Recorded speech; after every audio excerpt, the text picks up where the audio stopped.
I'd like to call to order the Board of Selectmen meeting of December 17th, 2003. First item on our agenda, I assume everyone got the agenda? Everyone received their package?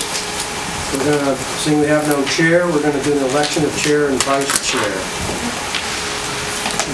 I'm going to make a motion that we appoint Peter Askham as the chair as the temporary chair for this evening's meeting. If I can have a second to that. The explanation, Peter and I have been back and forth a little bit on what happens if we try to go through an election for the chair and vice chair tonight, and we ended up deadlocked at 3-3, and then what happens? Peter's got some sightings, I don't know if there's state statutes or whatever, that suggested that the decision would go back to the Board of Selectmen for them to choose. I asked Mary Glassman yesterday if she would talk with the town attorney and get a statement from him, and he responded that if we're deadlocked, we have to continue to try to elect a chair, and that we can appoint a temporary chair for as long as we have to, but that it would be our decision. My reason for making the motion tonight is, Mary, I'd like to have Bob take a look at whatever Peter's looking at in terms of the state statutes that he's looking at, and also just let's get this straightened away so that we know what we're supposed to be doing. So we'll take care of tonight's meeting with a temporary chair, and then next meeting we can move on.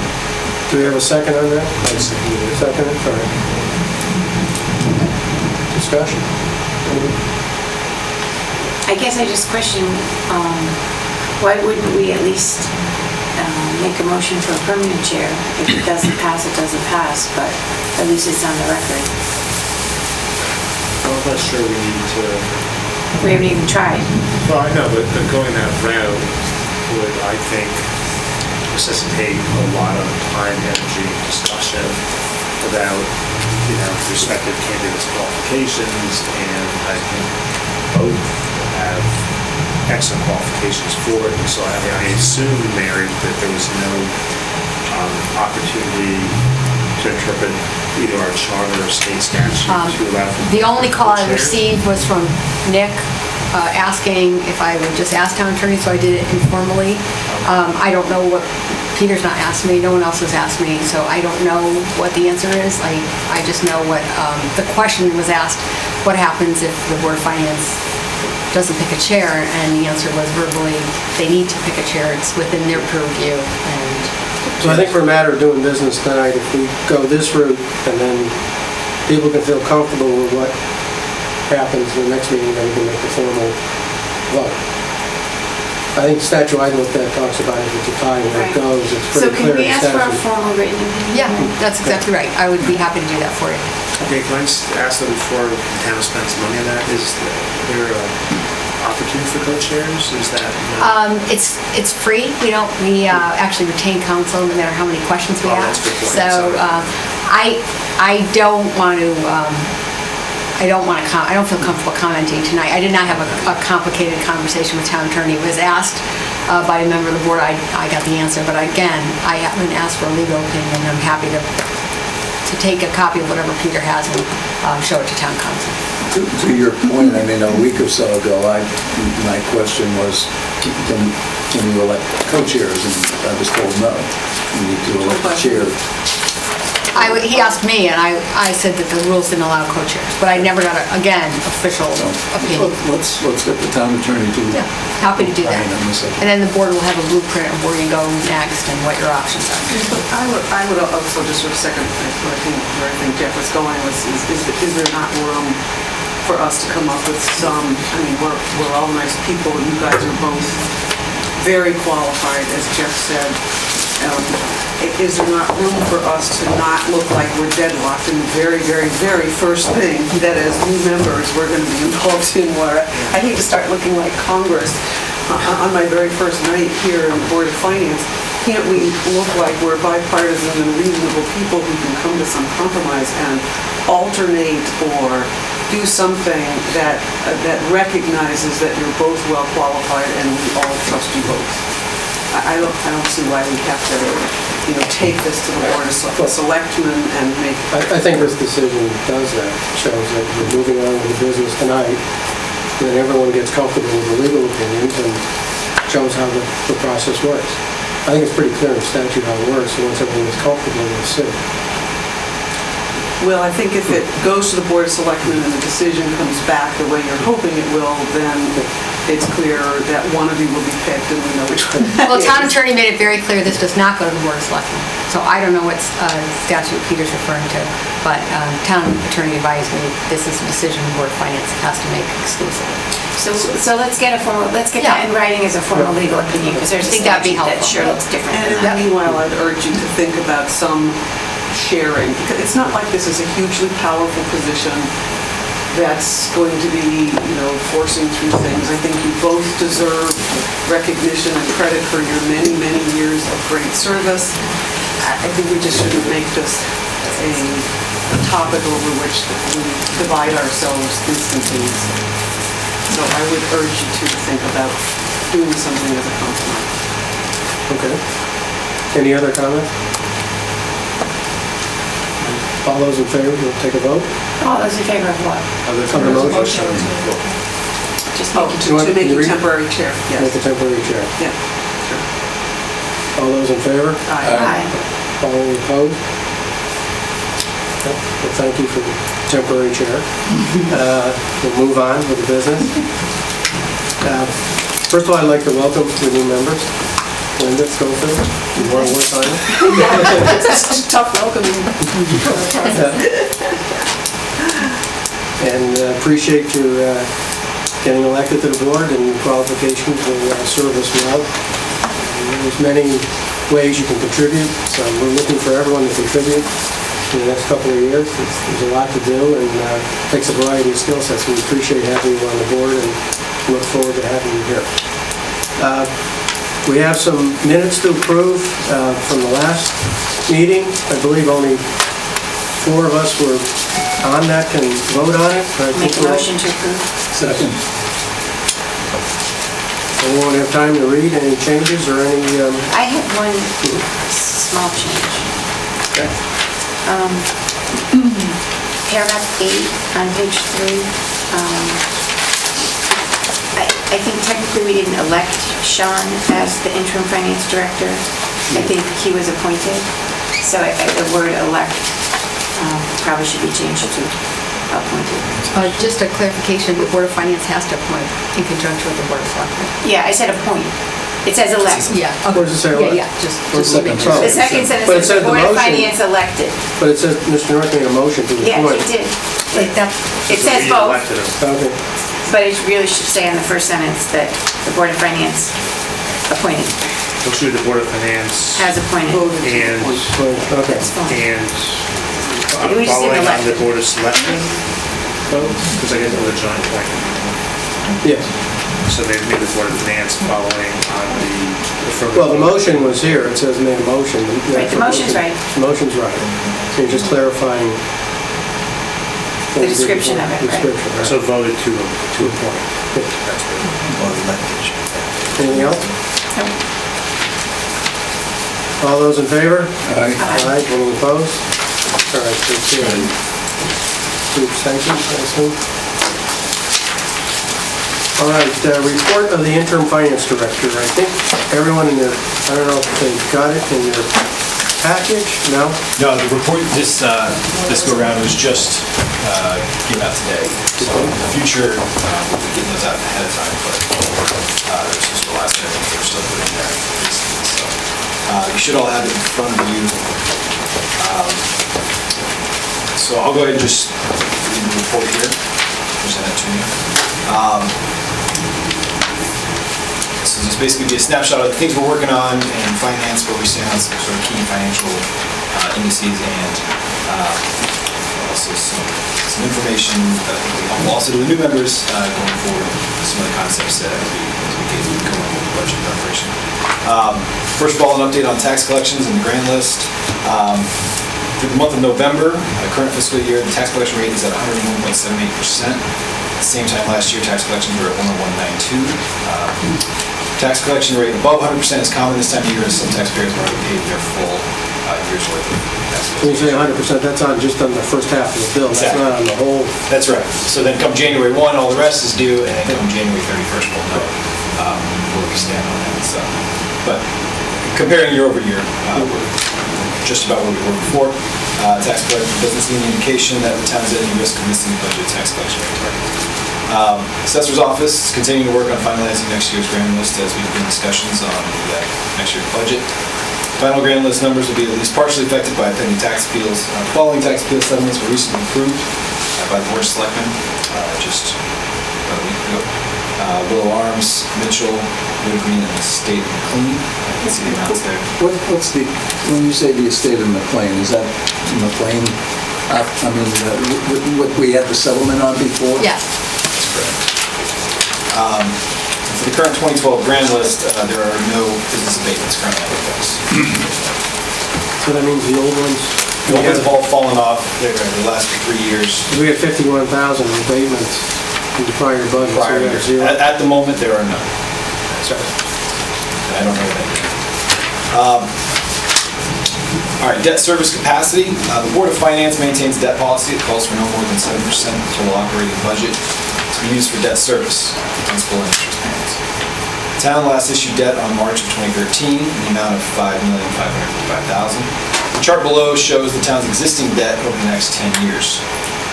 And you can see there in FY14, there's the budgeted amount that we have in current year's budget, $6,284,178. Sean, can you talk louder and more slowly, please? We're having Sure, a hard time sorry, yeah, no problem. hearing you. Absolutely. So what I was pointing out there was in FY14, if you recall from last year's budget, current year's budget, $6,284,000. In that total column under total existing debt.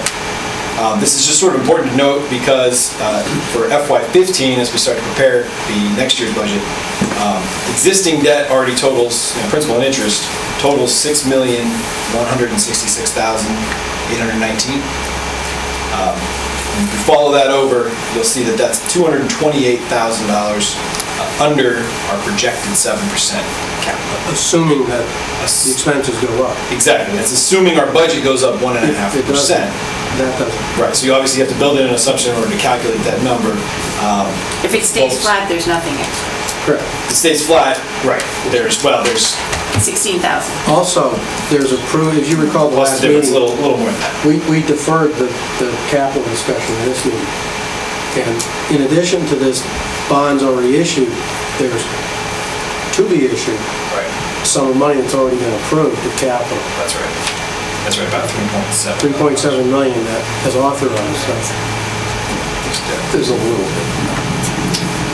So for FY14, the principal and interest payments due totaled $6,284,000, which was 6.98% of budget, which was under the 7% debt limit by $16,000.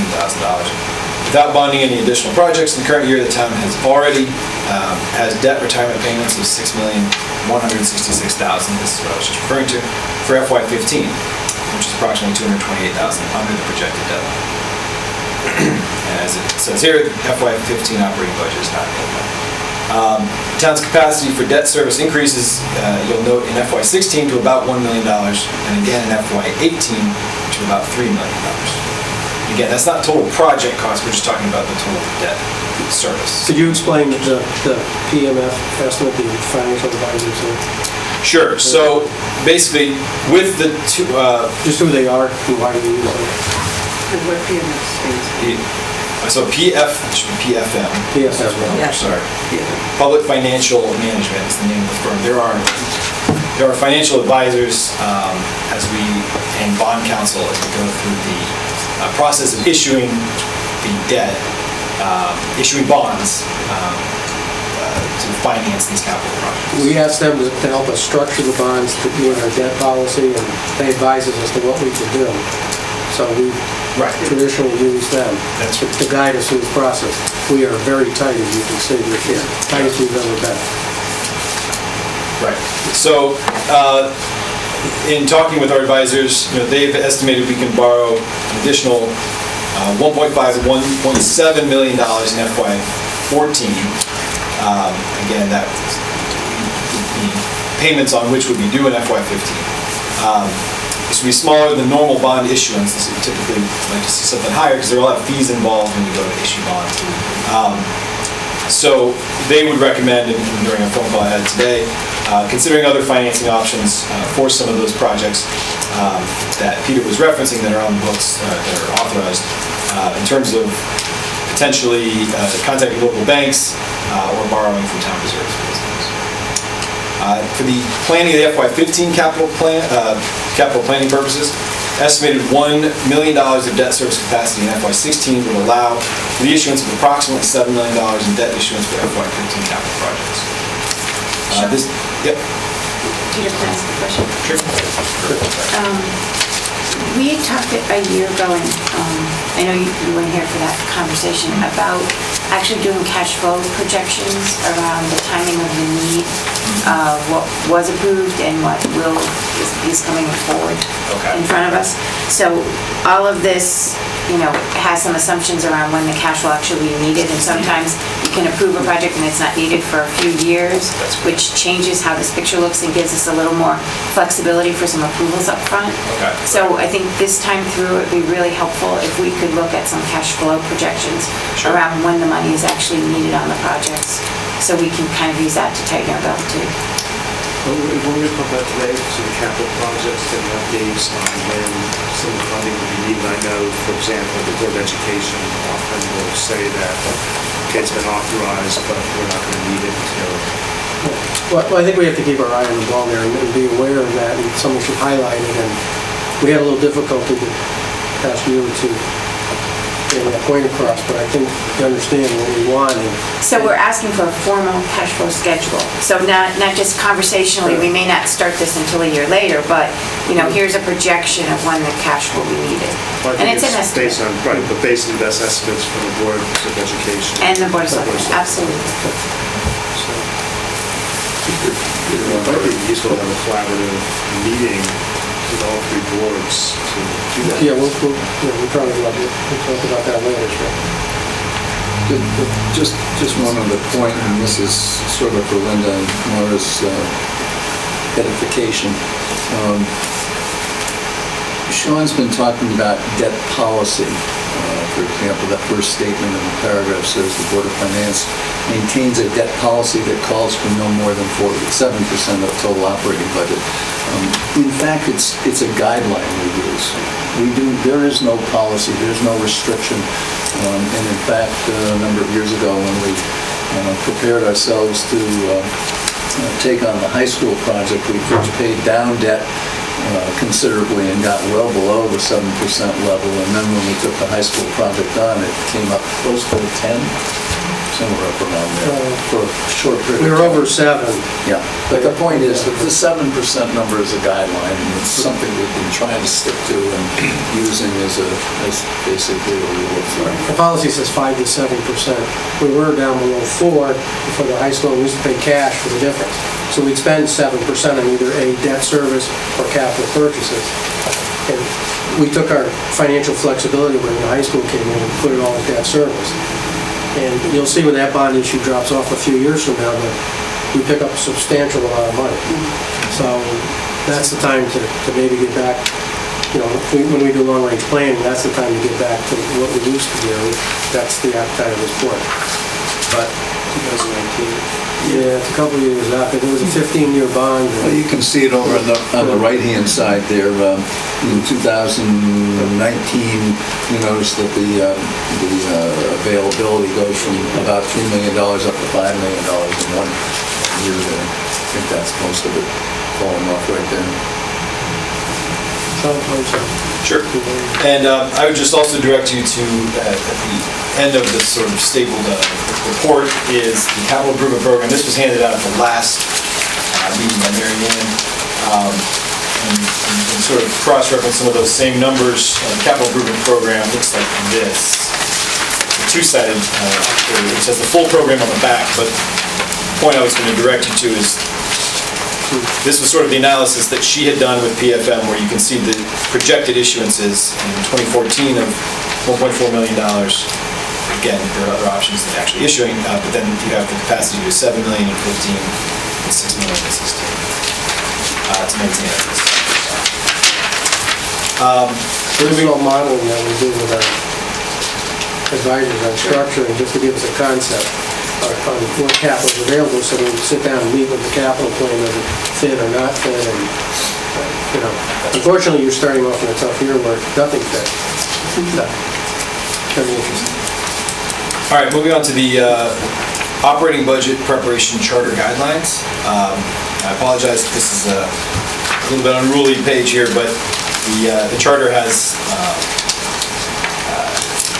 the charter outlines the budget preparation process for all the board, all the elected boards. What I did here was compile charter guidelines. It's not a strict calendar. I did insert what the Board of Finance adopted at its last meeting,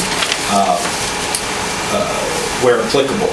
I think it's worth noting that the Board of Finance, the charter says the Board of Finance only really has to hold one public hearing, one or more, and so you kind of have two options there. Now, that sets forth a couple of dominoes that trigger when that referendum is going to be.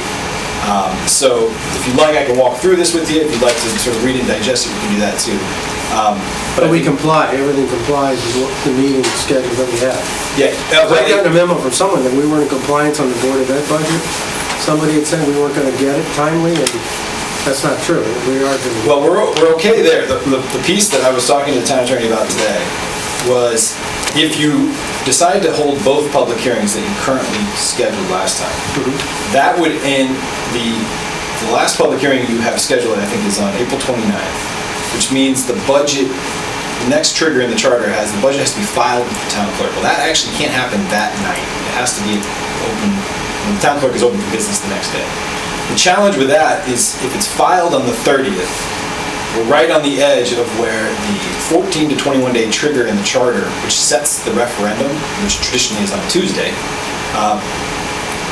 the May 13th does not fall 14 days again, from the filing. So we're starting to get into the nuance of the date there, but you may be in a predicament where the referendum would actually be triggered. And this is, again, assuming that next morning you're able to file. The budget could be filed the next day, and then you definitely may have a referendum on May 20th. So on your regular meeting schedule that you adopted at the last meeting, you anticipated a referendum, I believe, on May 13th, because you have a regular meeting at Henry James that night. That may have to be May 20th if you maintain both public hearings. For those that were at both public hearings last year, they were pretty much a repeat of the prior hearing. And I know the charter change, and this is just my own opinion, was to try to streamline that process a little bit. And what we've really done is replace the town meeting with a second public hearing.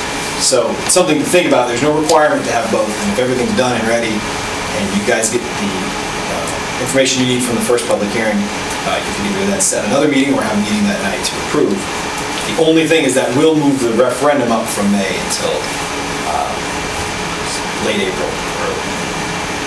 So we have flexibility. Yeah, some We don't flexibility have to there. we haven't scheduled right, we don't have to do it, but at least we're scheduling. But nothing in what you adopted last month, as far as I can tell. So the referendum trigger is the filing of it? And Yeah. we control when it's filed? Exactly. So what happens So is, couldn't we have a meeting and still wait and file it a week later? Couldn't we vote to file it a week later to make sure that the referendum date is It's a good pushed back date? a little far. Yeah, You well, it's an could. appropriate date. right, so basically, the way it works is after the hearing, within 10 days of whatever the last hearing is, if there's just one, that is also the last hearing. Right. Within 10 days, you have to file with the town clerk. That triggers the 14 to 21 days, which basically gives the town clerk time to get the ballots ready and all this sort of things like that. So, but to the extent we can get that at least planned for now, it does help the town clerk a lot, because there are certain advertising when you have, I believe, capital expenditures over 2%, some of those things that are also at the same referendum, those have to be advertised 30 days in advance. So some of these, town clerk's office does need to know prior to just 2 weeks notice, so. We're not going to be any 2%. We're not going to have that problem. This sounds like, once we get to the schedule, though. That's your decision. We'll probably need to anticipate Yeah. anyways. I think some We gotta get- guidance about whether you want to have one or two public hearings would be helpful. I know you planned for two, but it's not a requirement. I know last year there was a lot of confusion about whether that was. Maybe we're not building decisions sooner rather than later. Yeah, we'll probably, by February, we'll have a good feel for where we As are. long as it's not on the final floor. Okay, we understand. I'd like to note for the record that May 13th is my birthday, so if I can come for my birthday, you can come for the final. Not if I'm there. We'll bake you a cake. Give me a cake. All right, well, good job, thanks All for right, sure. educating us on that. No problem. I've also added just some information on, you may have been hearing about this in the news, Standard & Poor's has released new ratings methodology. We've been getting a lot of information about it. PFM has been on it and actually setting up their own modeling tables for us about how we would fare. I won't read the whole report here, but basically there's even an S&P iPad app that you can download and see how different policy decisions basically how particular decisions made can affect the credit rating based on it. We have our AAA by what, Moody? And the AAA is by Moody's now, exactly. In my conversations with PFM, they said what they're finding with this new methodology is S&P is more lenient than Moody's. So the fact that we're AAA on Moody's means they're saying we're basically a lock to read it. Take it 4 A's, and then you're through. Whatever, yeah, exactly. No 4 A's yet, but that it's something to consider, and it's good to know your options when you do go to see your credit rating as your issue plot. So, just some important information. I actually included PFM's presentation on that at the back of your packet too for some light reading later. Do they expect that because of the new standards that they're going to start seeing towns being downgraded? Downgraded to on S&P? Just in general, I mean, is that one of the things that's going to happen with this? Or? I'm not sure. I know that, but my conversation with PFM, they said their existing clients that were rated on Moody's were getting better ratings on S&P. So I think it may be the opposite, but I'm not sure. You can download the app. Download the iPad app. It's probably like the one app my kids don't Play have. around. Yeah. Yeah, the high school class figured that out. That's good. Well, that's good. That'll give us a lot of information, just see how the rating agencies think. It's all Sure. valuable information to have. Right, and I believe also the recent Moody's credit rating report was included in your packet. That should have been included in your packet, that was sent out to you, so you can see how that fares too. Update on the finance director recruitment. Job posting for finance director position closed this past Sunday. It was advertised for 73 days, a number of different venues. We received a total of 23 applicants. The applications are currently being reviewed in the first selectman's office. The first round of interviews should take place in the next week or two. I think it's worth mentioning, I'm not including myself as a candidate for this position, so I'm open to assist with the recruitment in any way I can. And at tonight's meeting, I'd also recommend that this board appoint 2 members to serve as liaisons to this staff-directed recruitment of the position, with the expectation that they will help evaluate some applications, resumes, and also probably serve up an interview now for the selection of this key position. So, an update. If anyone has any interest, just let us know. Hope you got your application in. The 2 potential chairs would be critical. We both have their Sure. Anyone have any? need to make a motion. No, I think we could, unless somebody else has a further desire to. Spend some time on this. I think Don't all Mary jump did forward. a good job last time. I think we set up, we had a variety of people in with a variety of experiences from other towns, and just to get a good flavor to try to ferret it out to a few candidates, and then final selection makes, but it takes some time. Right. You can sit there and go through the process, so, but it's an interesting experience. I think I'll be able to help this year because, as you know, I was doing human resources before taking on this interim function, so I kind of worn both hats. This hat just for 2 weeks, but I think I have an idea of where some of the needs are in that office. So. And 2 weeks has just made you decide this is it? You know, it took me- I told you he was a sharp employee. One day made that decision. Finance is easy. It's just numbers. And finally, or almost finally, update on the 2013 audit.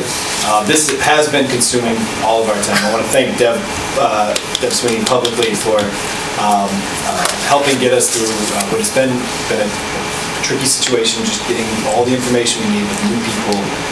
But we are in a good place right now, and we've just received the financial statements, draft financial statements yesterday. I met with folks from William Shapiro and reviewed those. I'm working on MD&A, a management discussion and analysis section, statistical tables, and the transmittal letter. So some sort of Could you tell them what the MD&A are all about so people get a... Sure. Yeah, so the MD&A basically takes, it pulls sort of the key statistics out of the tables into sort of more of a discussion format and provides an explanation for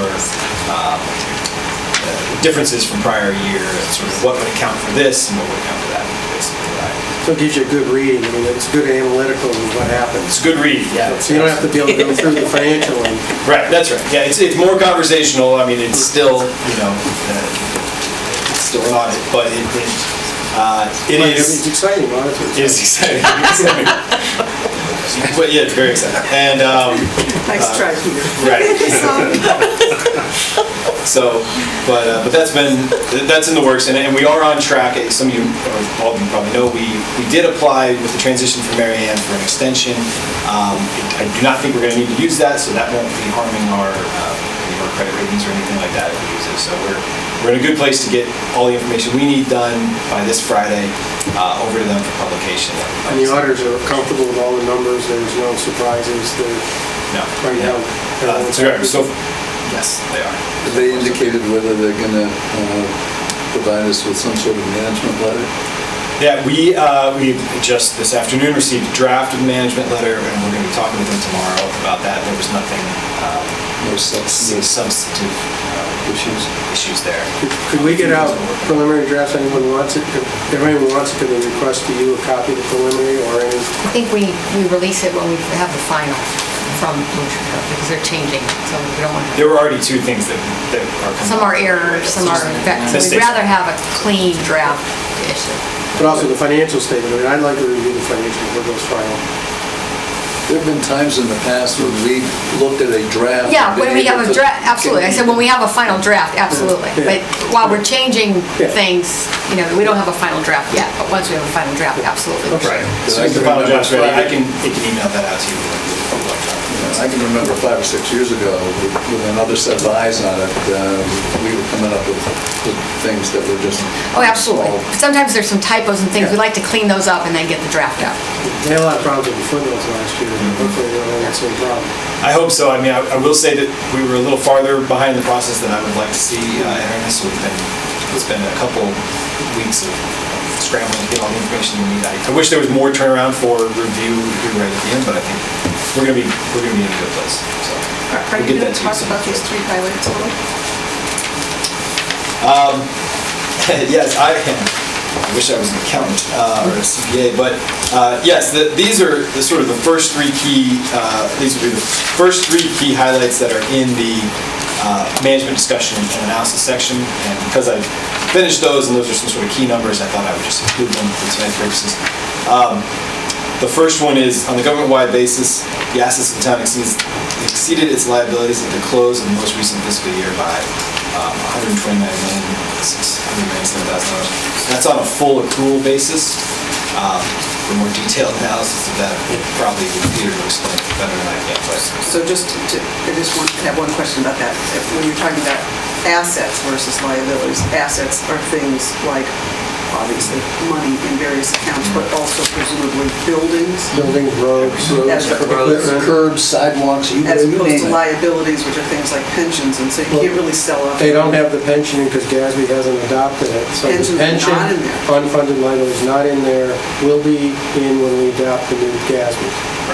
But Linda, that 129 million number is essentially the town's net worth by this accounting process. Yeah, which I just wanted to I'm sure everybody here already understands this, but it's not like there's really any market to sell any of these things. That No. if you couldn't pay your liabilities, you could sell a road.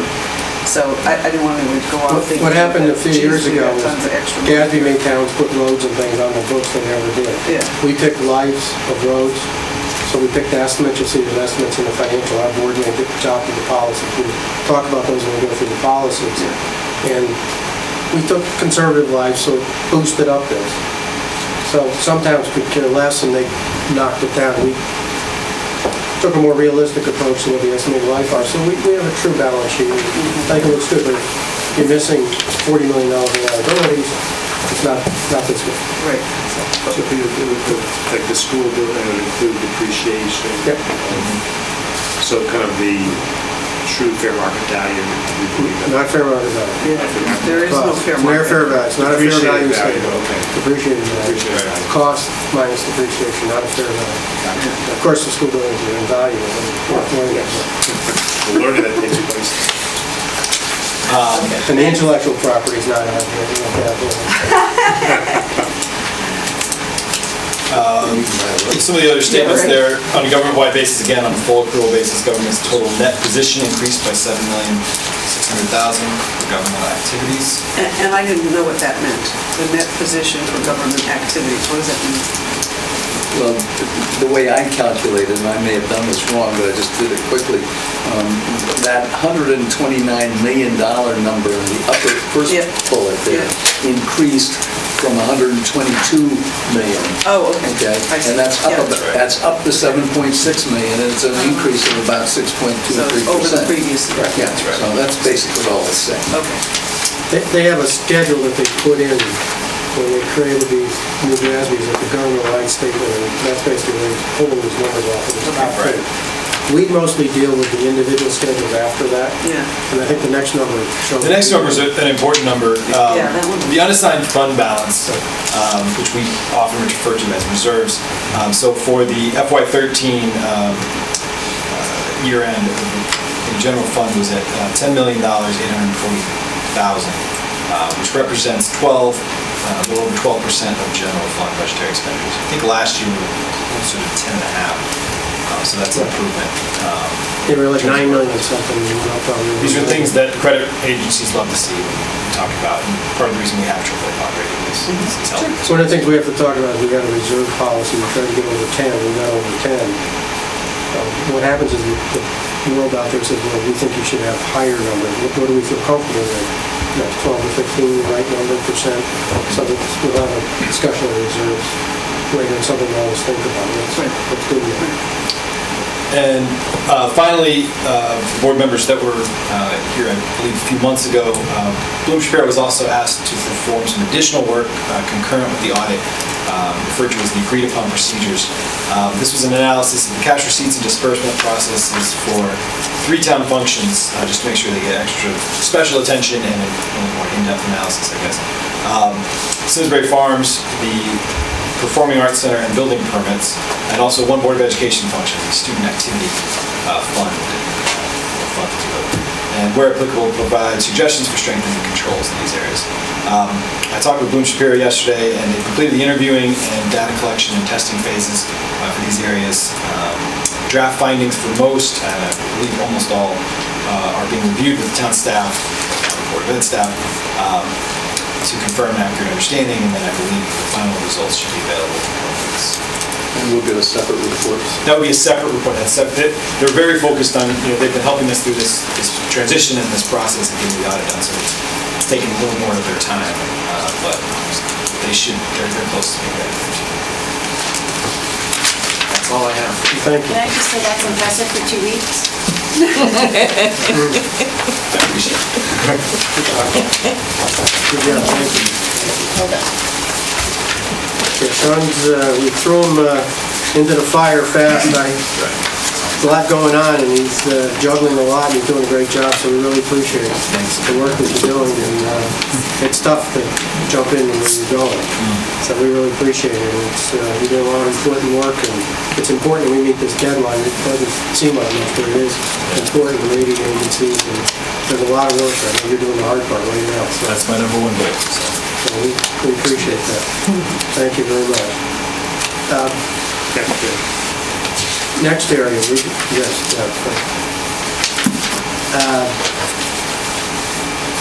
On the agenda, we have to approve transfer of funds balance from Performing Arts Special Revenue Fund to the Simsbury Performing Arts Center, Inc., 501c3 not-for-profit organization. There's a memo we have.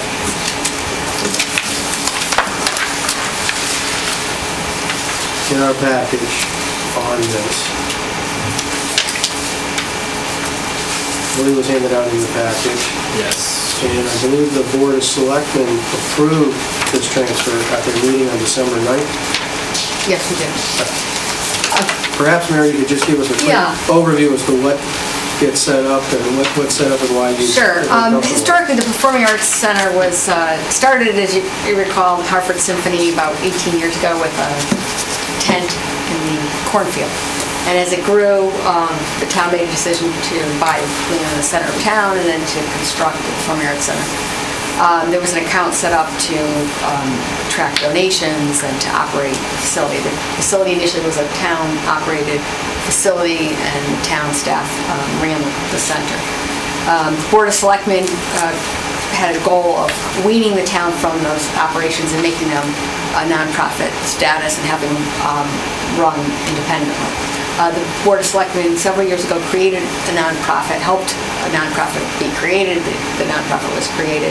The Board of Selectmen also authorized a study to look at best practices for facilities all over the country that are similar to the Performing Arts Center.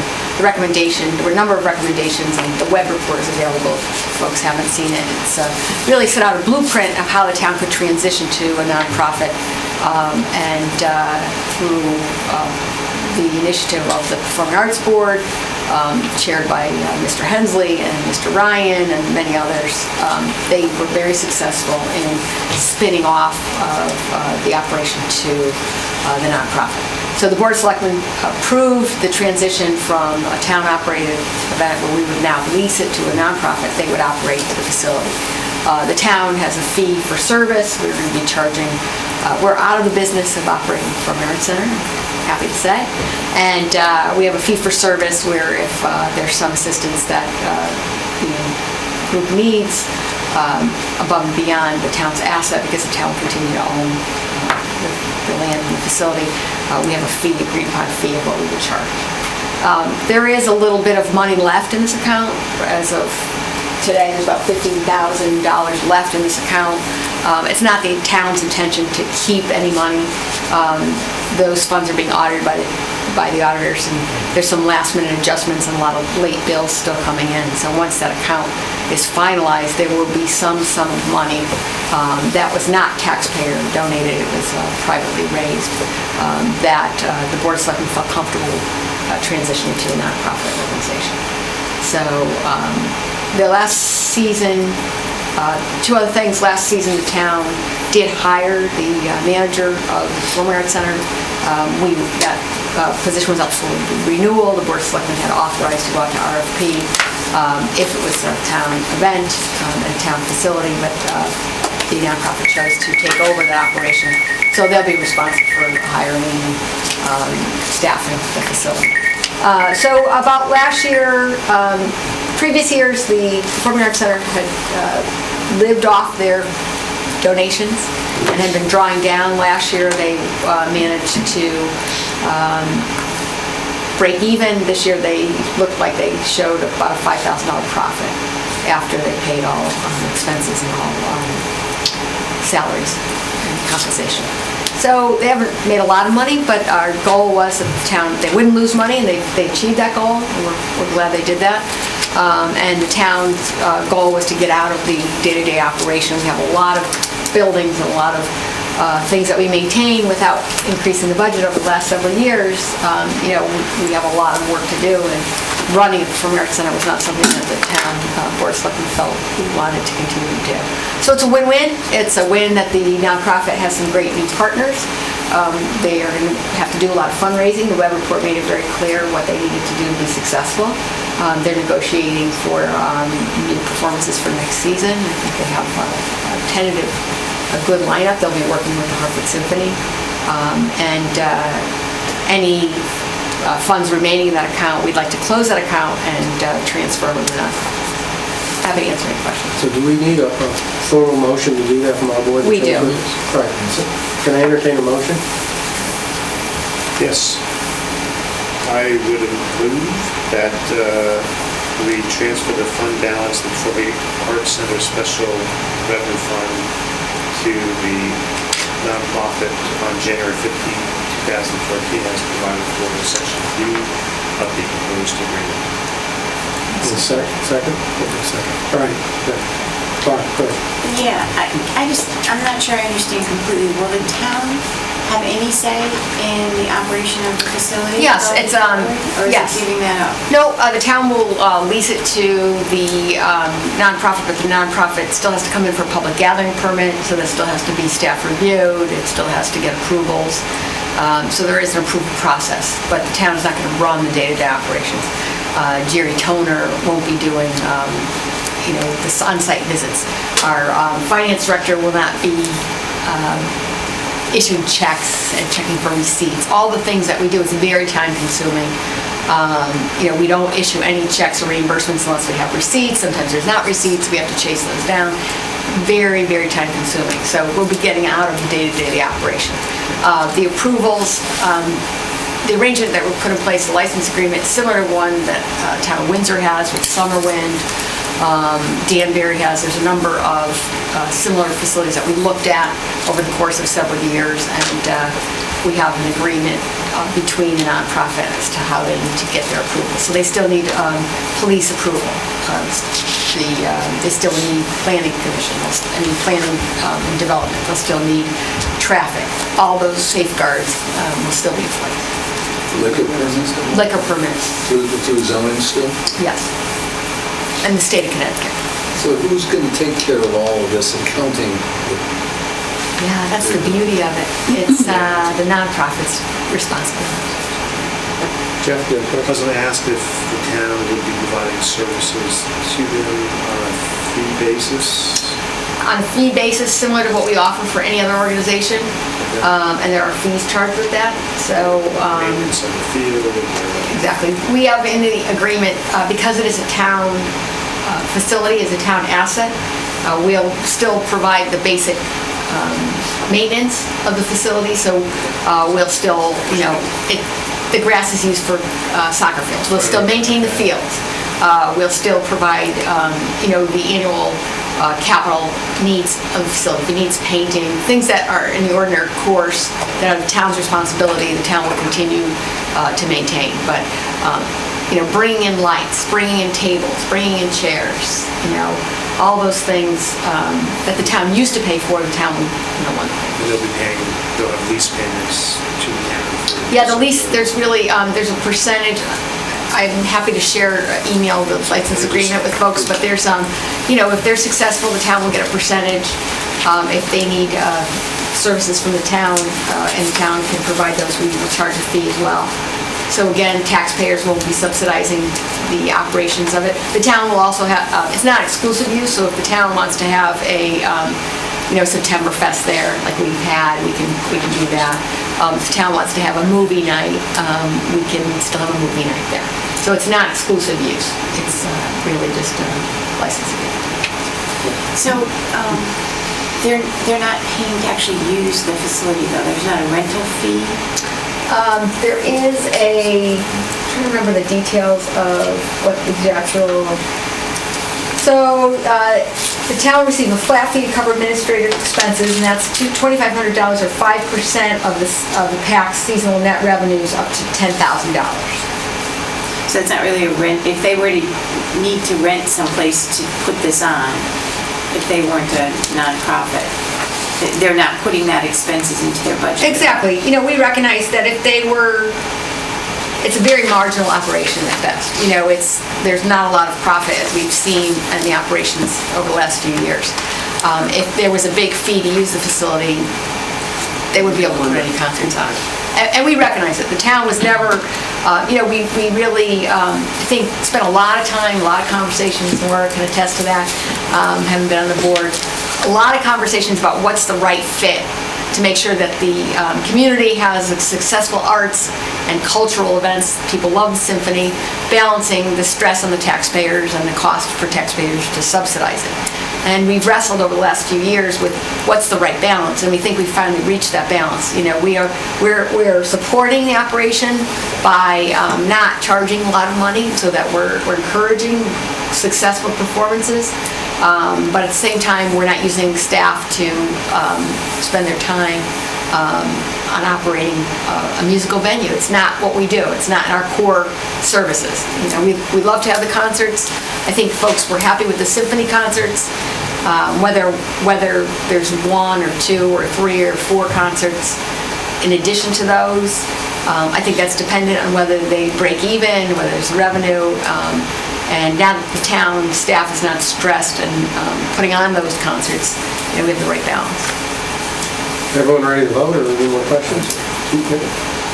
Mary, at this point, does this mean that there's a change in either the liability or the way we would have insurance on the property down We have there? insurance and it will cover the facility, but in addition, the Performing Arts Center now will have to get their own insurance. They were always covered under our insurance as a town event and as a town facility. But yes, it does change the relationship because we will continue to have our own policy, but now they will also be required to have insurance and they will also be responsible. What we're giving up here is essentially some aspects of control, right?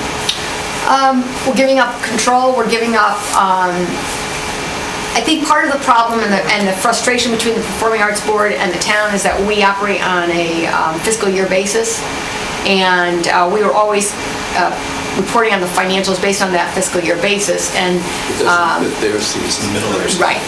So the board was always frustrated because it always showed that they were a disaster because, you know, we would close our books on June 30th, they would have a loss, but then if you looked at their books for July and August, they would have a little bit of a revenue. So they were always, you know, we were always at odds because our requirements were more stringent and should be more stringent than a nonprofit board. They have different rules, different regulations, and we held those folks accountable to our rules. And they felt that you know, there was enough support for the facility to operate it as a nonprofit. We are not in the business of soliciting for donations. We can't solicit donations. The nonprofit can solicit donations. And will. So that's, and will.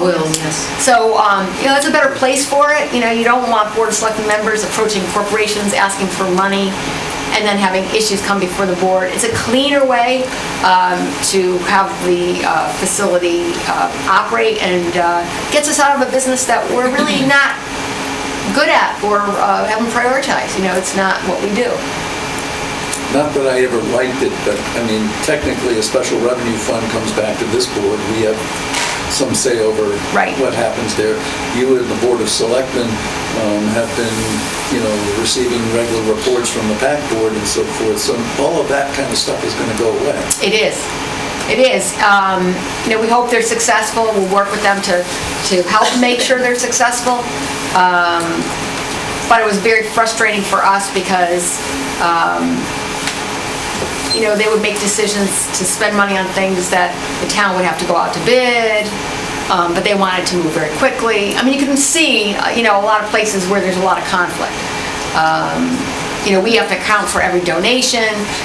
For example, if there was you know, concern about free tickets and the Performing Arts Board wanted to give those free tickets away to prospective, interested donors, and, you know, our policy is very strict. If you give away a free ticket, we have to know who it is. We have to make sure there's not a conflict. We have to make sure that the value has not been given to an elected official.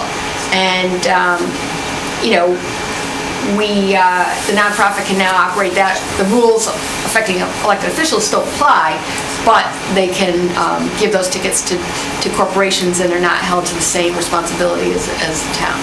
So I think for a lot of reasons, it is a good model. It was a model that the Webb report recommended. It's taken a long time to get here, and I think hopefully it'll be a win-win. One last question. Yep.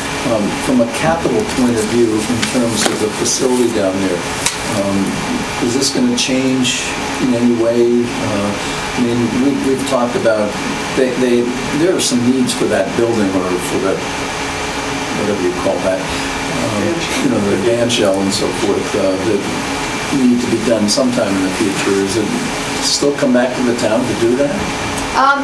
Yes and no. I think there are certain, it's a facility, it's a town asset. So like everything else, there would have to be a conversation about what the Performing Arts Board views as a capital improvement to the facility and what the town, Board of Selectmen, Board of Finance, and the taxpayers view as a want or a wish to expand. But we've had those conversations already, in the past about what the town's responsibility is and what the performer should pay for. So those conversations will continue, but I think it's clear that it is a town asset. The town wants it to be successful. There's a board on the nonprofit that is excited about taking on these responsibilities and fundraising and holding some great performances, and I think it's a good time to make the transition. Yeah, just my last question, I promise. So this is a special revenue fund, but technically it's still town money. And, to the extent there's leftover money in a special revenue fund and you're no longer using it for the purpose it was designed, that money technically comes back to the town? Well, that's not necessarily. The special Well, I know revenue that's not what you're funds, doing here, but well, that's just a not- clarification, just that this special revenue was set up to receive donations. It was initially set up as a donation placeholder. And we did that with the dog park, if you recall, when this board and the Board of Selectmen, there was a nonprofit, but they didn't have the capacity to set up their own accounts. And We did fundraising, I believe we raised $800 million in donations. 800,000. 800,000? Yeah, not 800. If it was 800 million, believe me. I wrote a check, but it wasn't that big. So anyway, so just to get back to Barb's point, because I think it's an important one, there are some special revenue funds like Simsbury Farms where taxpayer dollars go in, taxpayer dollars come out, users pay. There are other funds like the Dog Fund, Performing Arts Fund, where the town never put money in. And those funds were either donations or were revenue from performances. And that's where those funds. So similar with the dog park, if there's any, that's an ongoing fund. If you recall, it came back to you to pay for, allow them to continue to fundraise so they could pay some maintenance. But I see this as similar to that. If there was if someday the dog park fund were closed, those would not be taxpayer dollars. They would go back to the organization to be used to clean up the facility. So the board felt very comfortable that. Laura, do you have a question? Nope, I'm all set. Ready for a vote? I just need to recuse myself because I'm actually on the Performing Arts Center board, so Okay. you guys go with that. I'm just going to make a point that there's an analog, I think, like the soccer club, for example, they raised funds for soccer fields, which inure to the benefit of the town, but they raised the funds for it. So the Performing Arts Board will raise funds for the dressing rooms and other accoutrements that they feel required.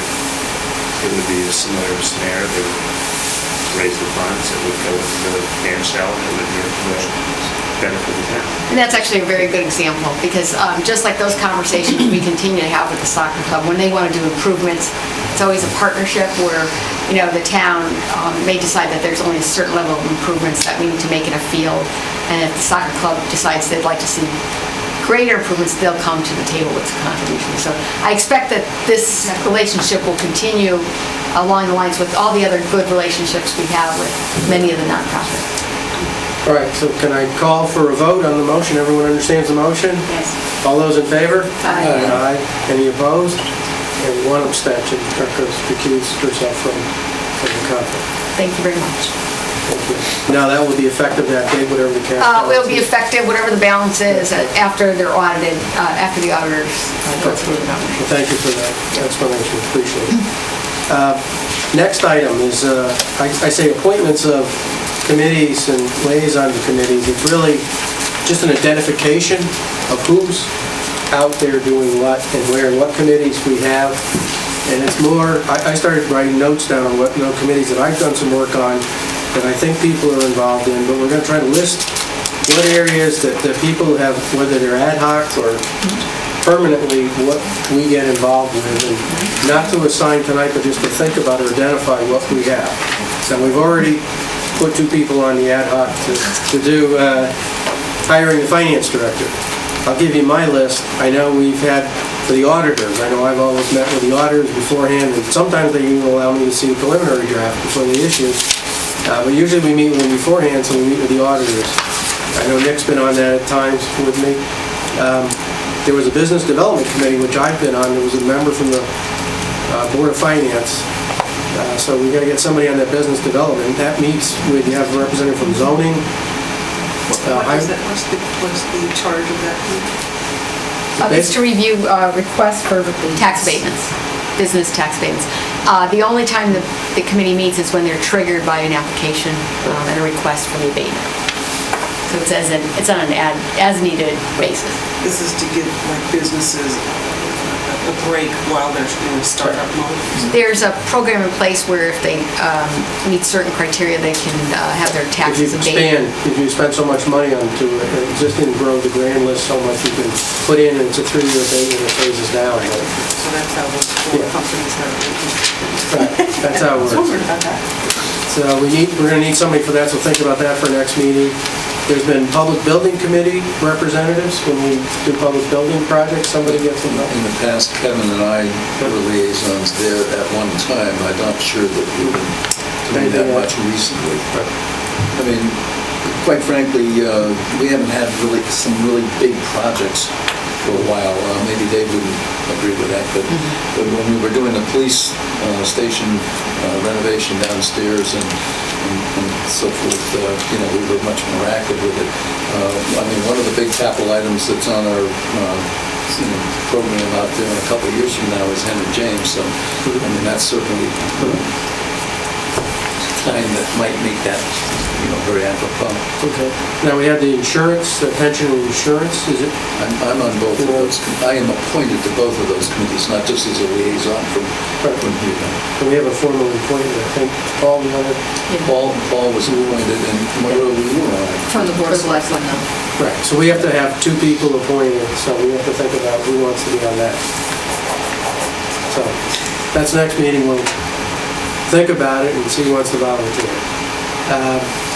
We had informally, when they went through the Board of Teachers contract, one member they've already gone through negotiation. I was kind of the person they would call when they did the negotiations, so, we got some confidential information, but it just to get the status that's done with, so I'm done. I know Kevin North did that a few years ago, but people get involved in that. When they go through that negotiation, I believe the contract's been negotiated for a 3-year period. Yes. And that's all been ratified, is it? Everyone's accepted it, so good. Obviously hiring a new finance director, we've got 2 of us there. We've had committees when we've done senior tax relief, we've had people on that. We've had somebody involved with the Hartford. I know it's ad hoc, I think Paul was involved. The Hartford. We have 2 people, Paul and Nick, I think. Paul and Nick, were you both involved? So Yeah. So we would need, But I'm, my involvement was mostly through the chamber. but 1 or 2 members would be helpful. Right, so we'll think about somebody else to get involved with the Hartford, meaning the Hartford situation with the Hartford. I don't know of anything else. I was trying to jot down if anyone else, Barb or Jeff or Nick, any committees you all were involved in, or I picked Paul's brain. I was trying to see what we have done. Because there's a lot of little informal committees where people have been attached to over the years.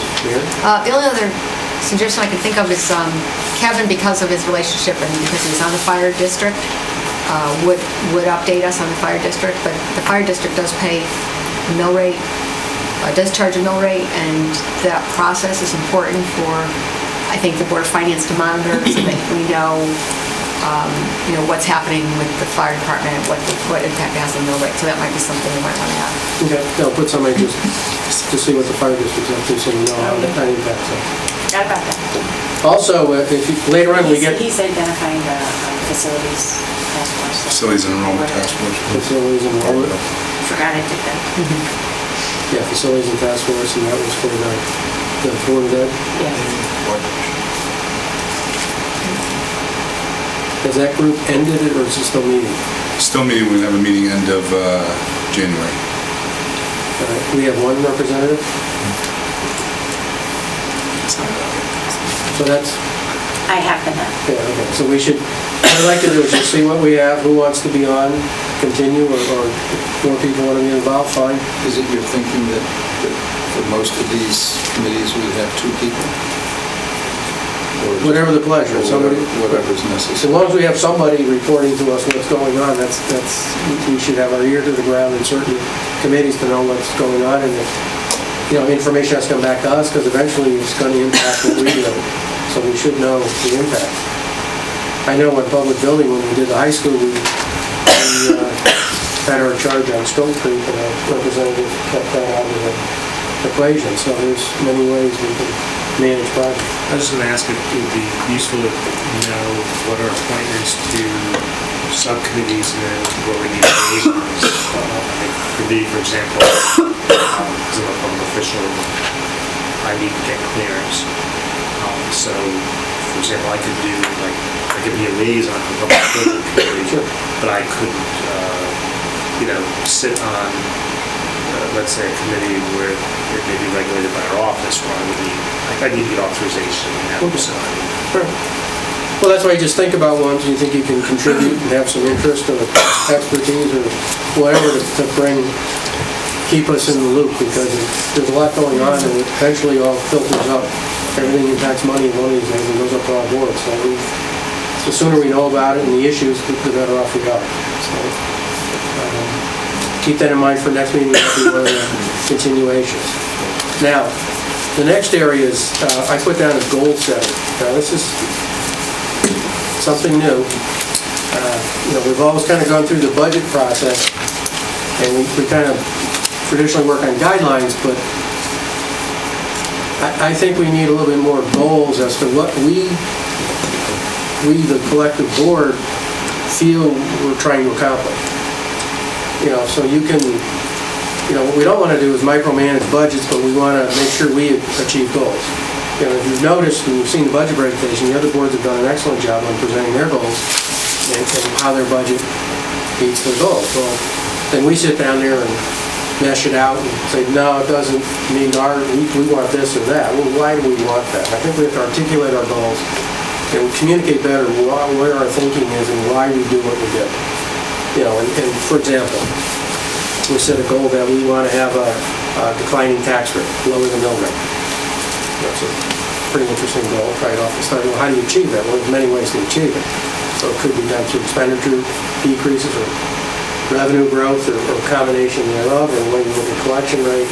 So there's many ways to achieve a goal, but if we don't have a goal, we don't know if we're achieving anything. So I kind of think it would be a good exercise to go through goal setting. I asked Sean to be our scribe and to kind of... Interim or? Interim scribe.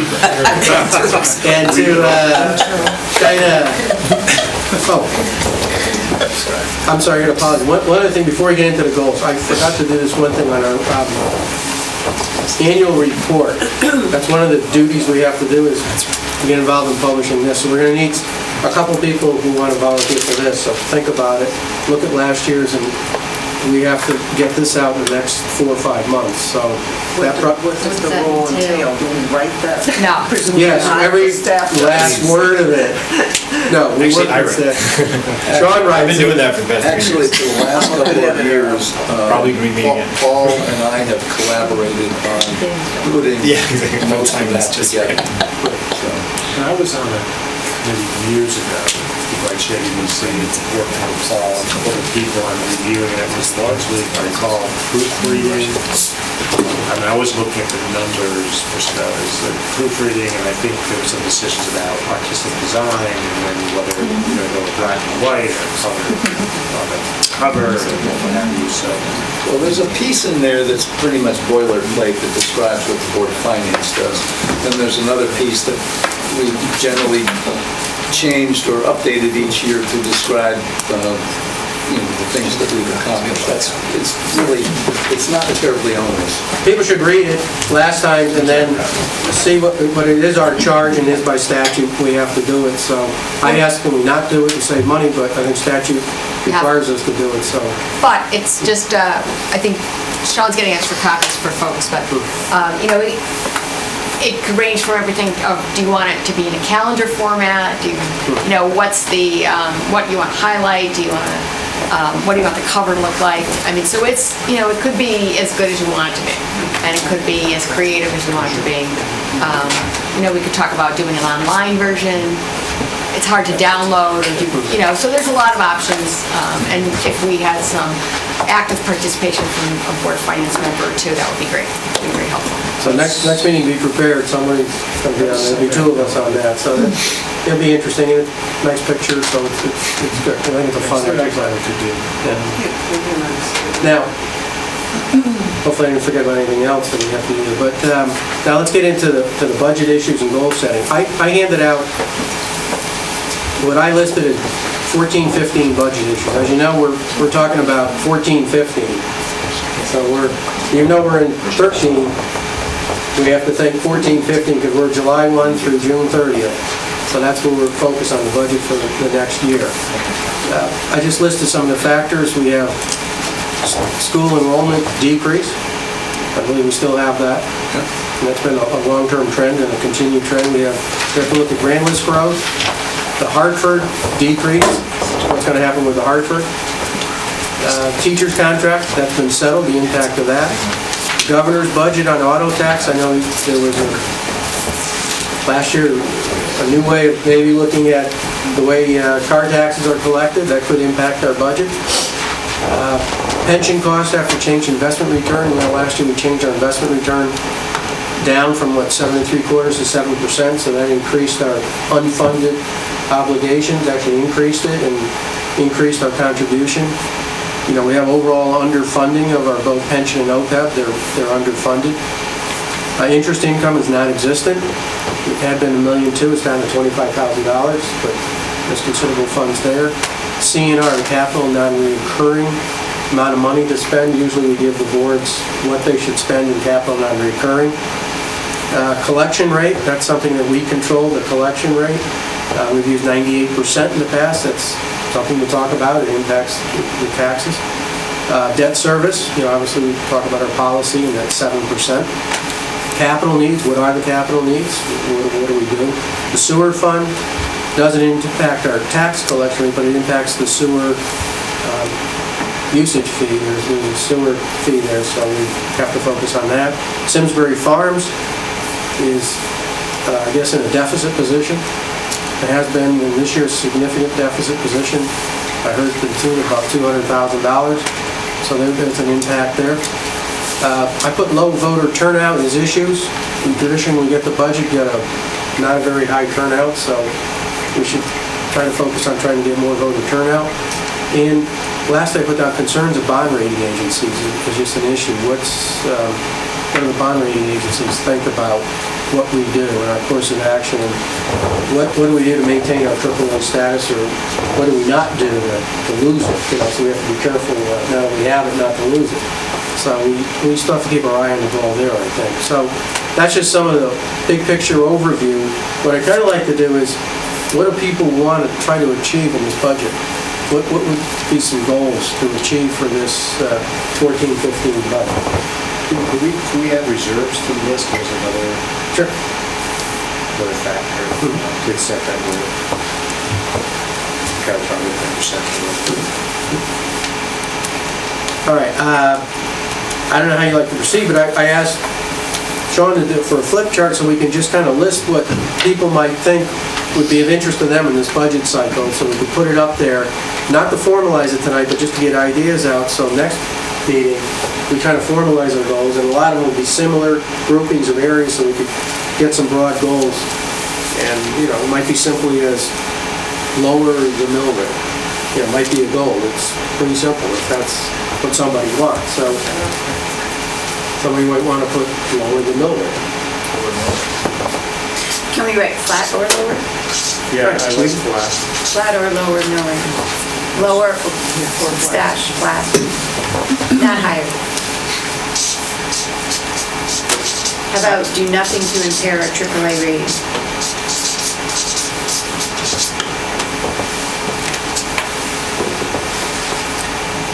Maintain AAA rating. Yep. Well, yeah. But do nothing to impair it Nothing is, to right. impair. Okay. So that's-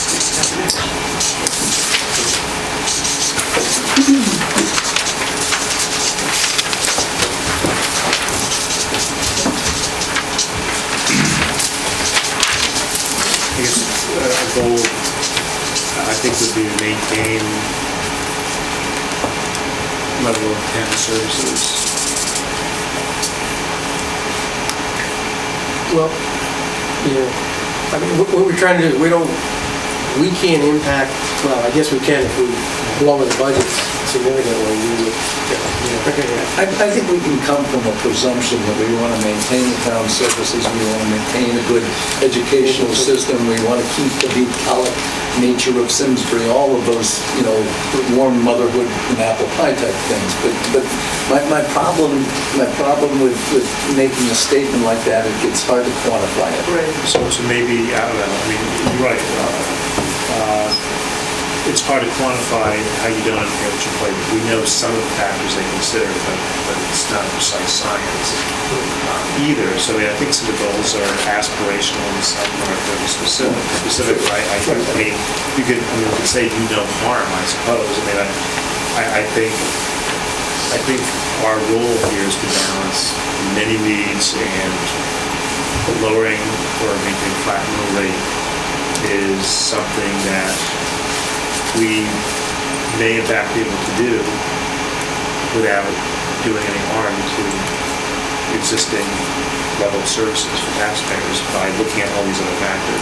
what we're gonna do is, we'll list some goals, then we'll start playing with the worksheet, and we can see the factors that impact it. I asked Sean to kind of make it, so we can put it up. He kind of handed out the tax worksheet, so we'll just list some goals, and then we start, you look on there, we have the Board of Selectmen budget in entirety, debt retirement, Board of Ed, and then non-public schools, a small number there. Then we have the other or indirect revenues, so it's grants and other revenues that we have, and then we have tax relief programs, and then we have the grant limit. We have a few other crazy things that get into this formula. I guess there's some special deals out there, and that's why the numbers are broken out that way. And then we have down the bottom the collection rate. So you'll see when we work with that interactive worksheet what impacts, how it works the overall mill rate. But that'll be a fun exercise. We'll do that in a little bit once we do this. Peter, are these all, you have 3 bullet points here, so this is just the first bullet point that you're talking about. We're not talking about the longer range bullet point? No, that's right. Yeah. This is just in the, So for this one, I'd add a goal around Simsbury Farms, and you guys understand it better than me, but something about making Simsbury Farms a break-even proposition, which will require that they do things differently. I guess technically isn't well, what happens is we transfer the reserves at the end to make it whole. So, but I mean, our goal is to try to get Simsbury Farms to break even. We can send a message. I mean, if we don't achieve the goal, nobody tries unless you say, do it. But the question do we transfer the reserves to make it whole, or because it's a special revenue fund, or does the Board of Selectmen after the 6-month period reallocate monies from other line items where there may be some capacity to fund Simsbury Farms? So, not to belabor the conversation, happy to give you an update. We do both, but again, the problem with Simsbury Farms is on a fiscal year basis. So, oftentimes, we close the books on June 30th. The bulk of the revenue comes in July and August. So, we have Jerry working on some options to present to the Board of Selectmen and Board of Finance about choices that would make it break even, and then the policy decision is do we implement those choices, and how do we how do we account for it? One of the big changes when we did go to special revenue fund, just for some folks who may not be familiar, is that we allocated the costs of operating that fund, like we do in WPCA, to the Simsbury Farm. So a percentage of Jerry's salary, his staff salary was allocated to that. And that, the Parks and Rec Commission feels that was what triggered the loss of the break even, because the administrative costs, they can't seem to fund those administrative costs. So we'll have a lot of conversation. Very easy way to walk through what the revenues and expenditures. In the past, we've also, if they have debt service for them, we've allocated a piece of debt or not allocated a piece of debt for that fund. We've Right. gone all over the place, to be honest with you, since I've been on the board. Where we did do half, took it back, so we have a lot of flexibility. Yeah, it's a little tricky. Again, it gets back to goals and philosophy, because, the library is 100% subsidized. We don't have a special revenue fund for late books. We can't justify enough revenue to charge late fees to pay for all the services. Simsbury Farms, we can charge golfers and swimmers the cost of maintaining it, but at some point, does that cover all the costs or not? That's where the policy decision is.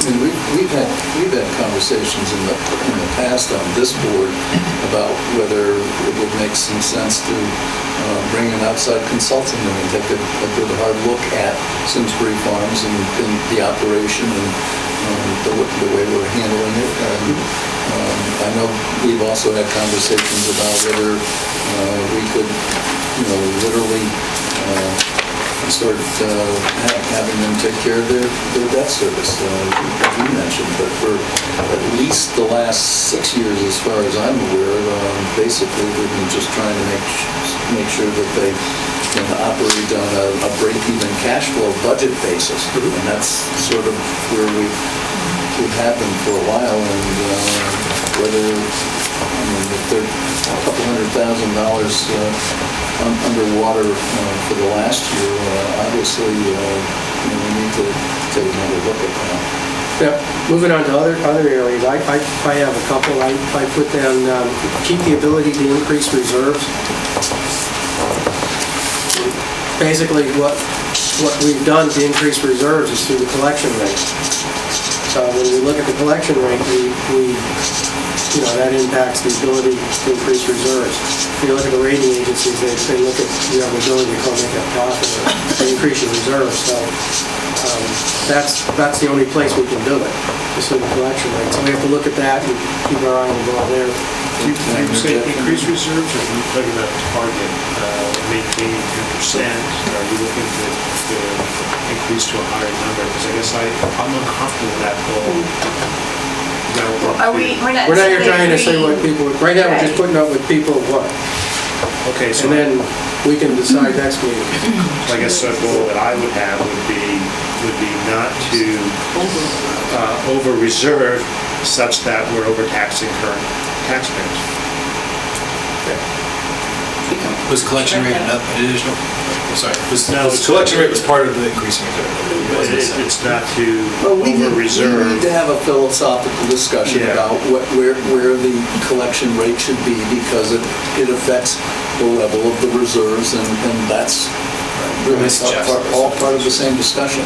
So I Right, think so collection over- rate is the next one, and then Reserve level. Reserve level. Reserve, do not over-reserve, Do not over-reserve. such that it penalizes current taxpayers. One of the things we discovered a few years ago is that there are municipalities out in the world that have their reserve percentages up in the 25-35% range. Whether that makes any sense at all,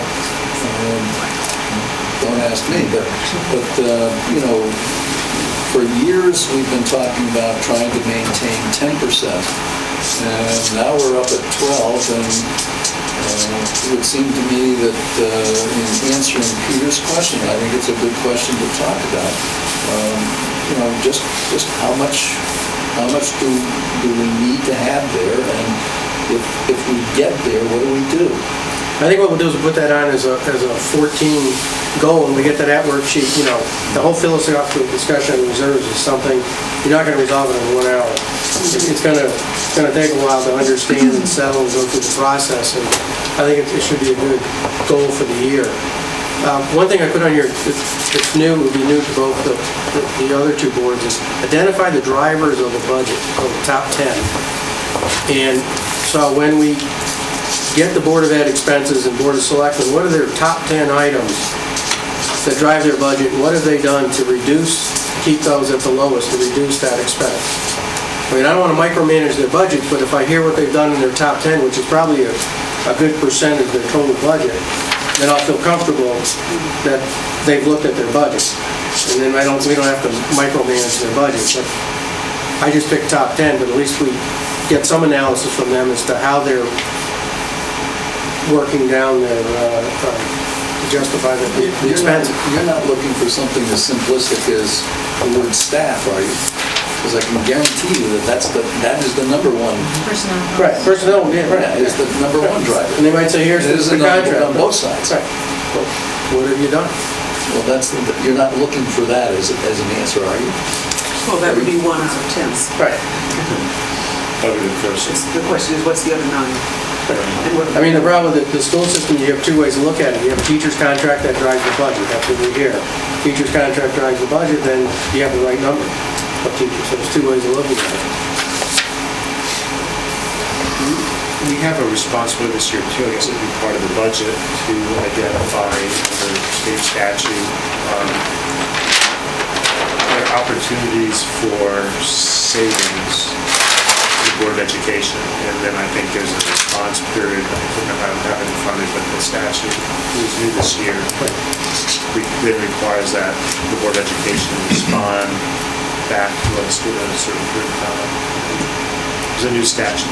That's what we talked about last month. Is that shared Yes, we services? talked about that last month. Yeah, possibility of, So the shared service response. Explore the possibility of shared service. Shared service response should be a Yeah. goal. like That we do. shared service. The response on shared service. Yeah, well, just speak out, I got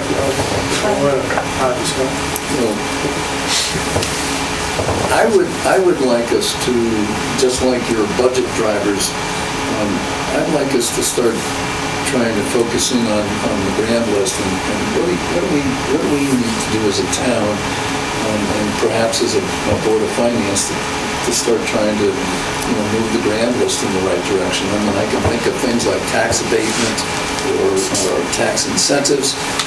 We used to have, Mary, I don't know if we still have this, but we haven't talked about it for a while. We used to have an infrastructure fund. We used it up at Howell's and for the Maple Tree, as I recall, were the two most recent things. I'm not aware whether within your budget, are there monies for trying to have and I'm just picking on the land use boards, but in particular, the Planning Commission, the Zoning Commission, the EDC, are there monies in there to allow them to do things that incent businesses to come here? There are state programs, and there's the tax abatement program, but there's not the infrastructure program. There was a decision, anyhow, it wasn't included in the Board of Selectmen budget. And there has been infrastructure improvements and programs that have been done on a project-by-project basis. For example, the skating center, that was done as an infrastructure project when the town stepped in to do that. But as a general rule, we have the tax abatement program, and there are state programs that provide incentives for jobs, incentives for hiring, other programs, but there's no infrastructure. I mean, one of the things that everybody's going to recognize very quickly is that line down near the bottom there that says net grand list, and whatever the growth rate that goes in there, that's one of the key drivers of what gets down to the bottom line with the mill rate. There's just no getting around it. If we had 2%, 3%, 5%, increase in the grand list every year, we wouldn't be having major conversations with either the Board of Ed or the Board of Selectmen about trying to keep their spending flat. Just one thing I'd offer, the Economic Development Commission is talking about their goals, and they have a meeting on Thursday morning when their goals is to look at a total build-out of what's left. There's not a lot of land left.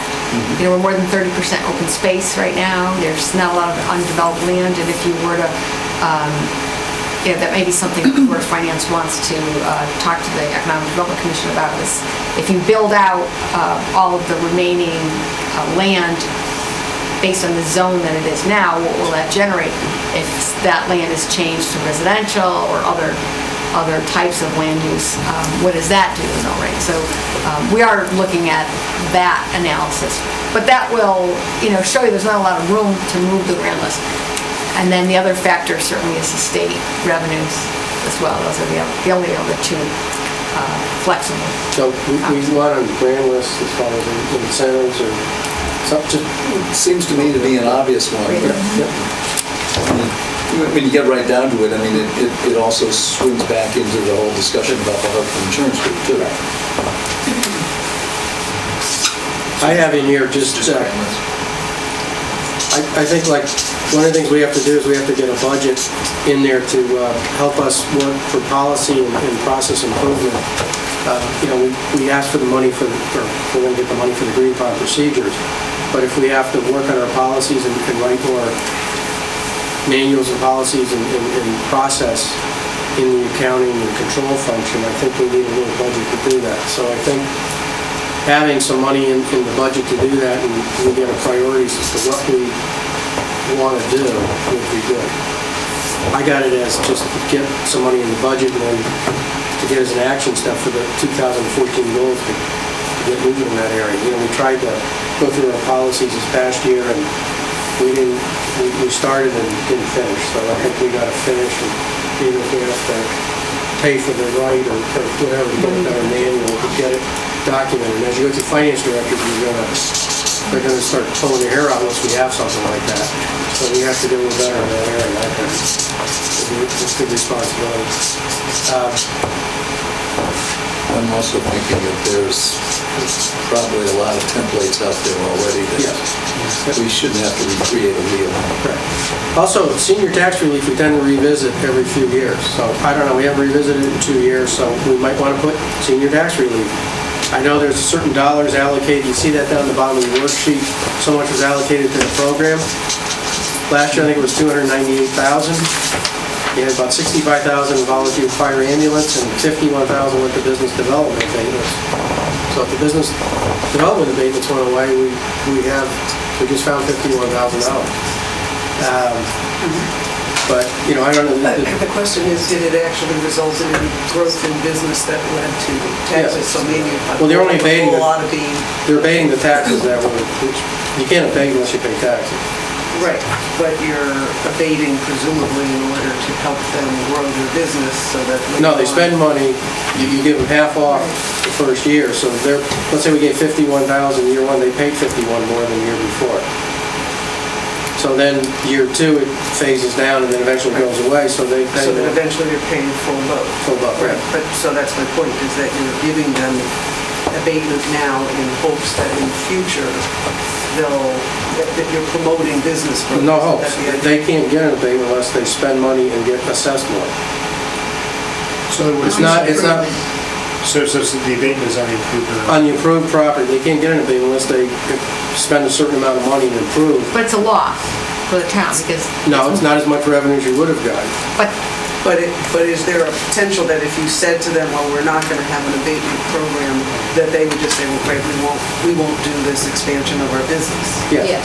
Okay, so that's my point, that you're trying to grow your brand list down the road. What we don't have probably is an evaluation of, does it actually work to increase the total overall growth of businesses? I mean, this is an issue that I had at the state as well. They hand out tax incentives left and right without ever really knowing, did it increase the amount of business that was done in the state, which therefore in the long run increases state taxes, or is it just handing out candy and getting nothing in return in the long run? So maybe we need an evaluation of abatement programs. Now, one of the things I put down here is on the roads. I know we had some discussion this past year. the roads are budgeted through the operating budgets, and there's some in the capital budgets. And we had Mr. Roy come in and speak to us about what an even stream would be, because we pay for it through two ways, and maybe there's a way to look at how we make it all a smoother budgeting. Like I look at it as like what we did with the school buses at one time. You know, we used to buy a bunch of school buses, and we eventually said, well, let's not bond and buy a whole mess, let's do it evenly. We bought 3 a year. So through capital non-recurring, we make it by 3 a year. And then we replaced the old ones. So we kind of went to a smoother budgeting.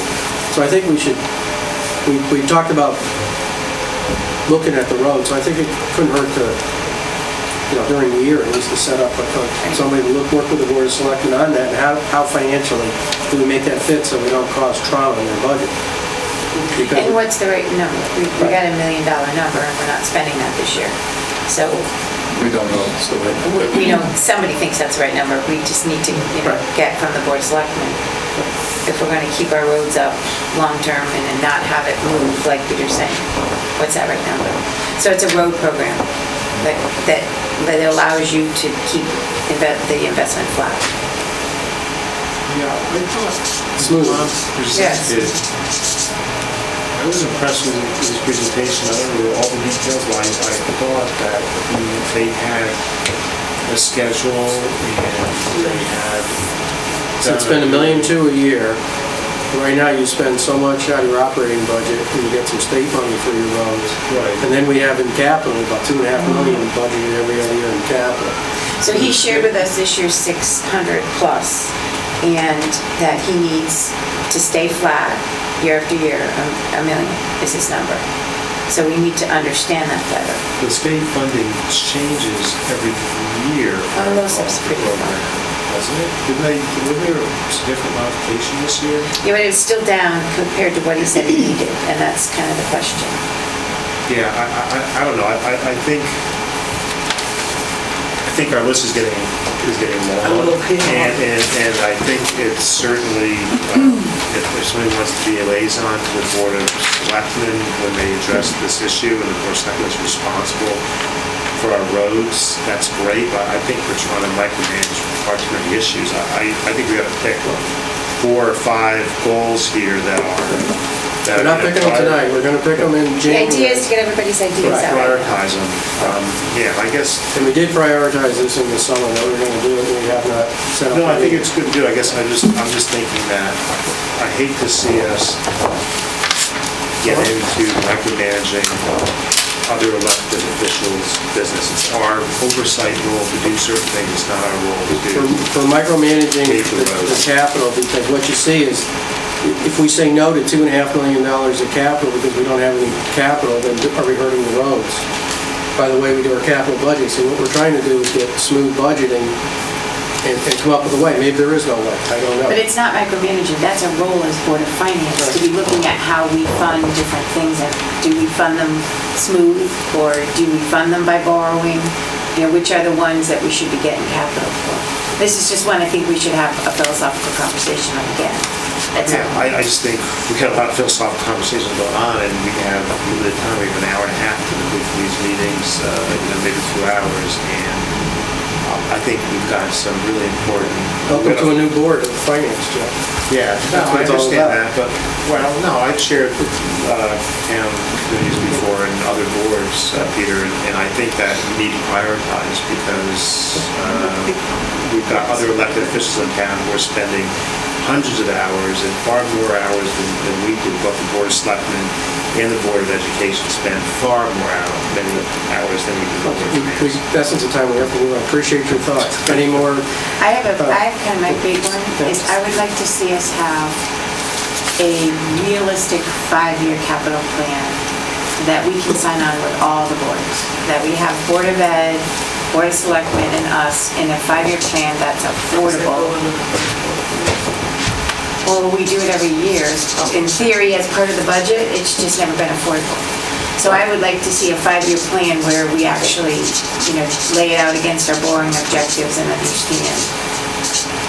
So you'd like to see the three boards get together and reach agreement on today on what the capital needs, capital plan should be for 5 years going on. I thought we had a meeting where we prioritized and did that. We did, and the capital did not meet within our affordability target, and we just stopped. So we never actually prioritized down to We affordable. went back to the boards and they prioritized. No, we never got it. The Board of Selectmen prioritized, the Board of No, we Education did went not. back, and this was 2 years ago, they made a decision as to what would go forward and when. Some certain things were deferred. I remember But there were years 3 and certain 4, if you look sidewalks at that it, weren't were paid. never made affordable. So, Technically, we only approve capital 1 year at a time. We're presented with a 5-year plan. I think what you're saying, Barb, is put a 5-year plan that meets whatever debt policy we set. correct. Thank So you. we have to set a debt policy, put a plan in there, and if it doesn't meet it, we don't accept it.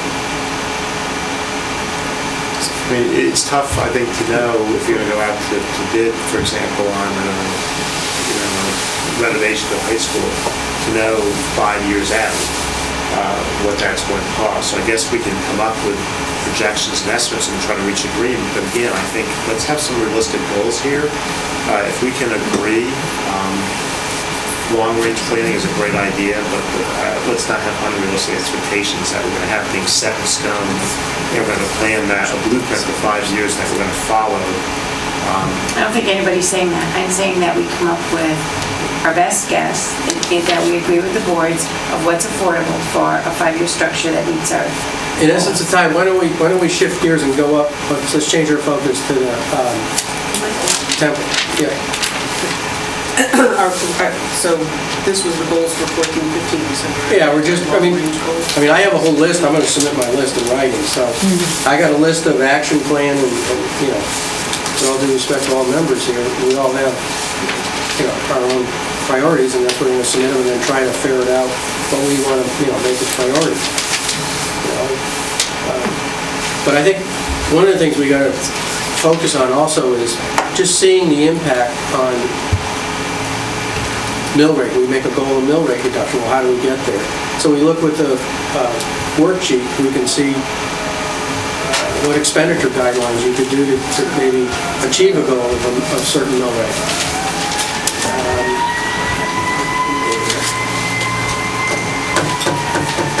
Do we know what the impact will be on the new labor contracts for the education budget at this point?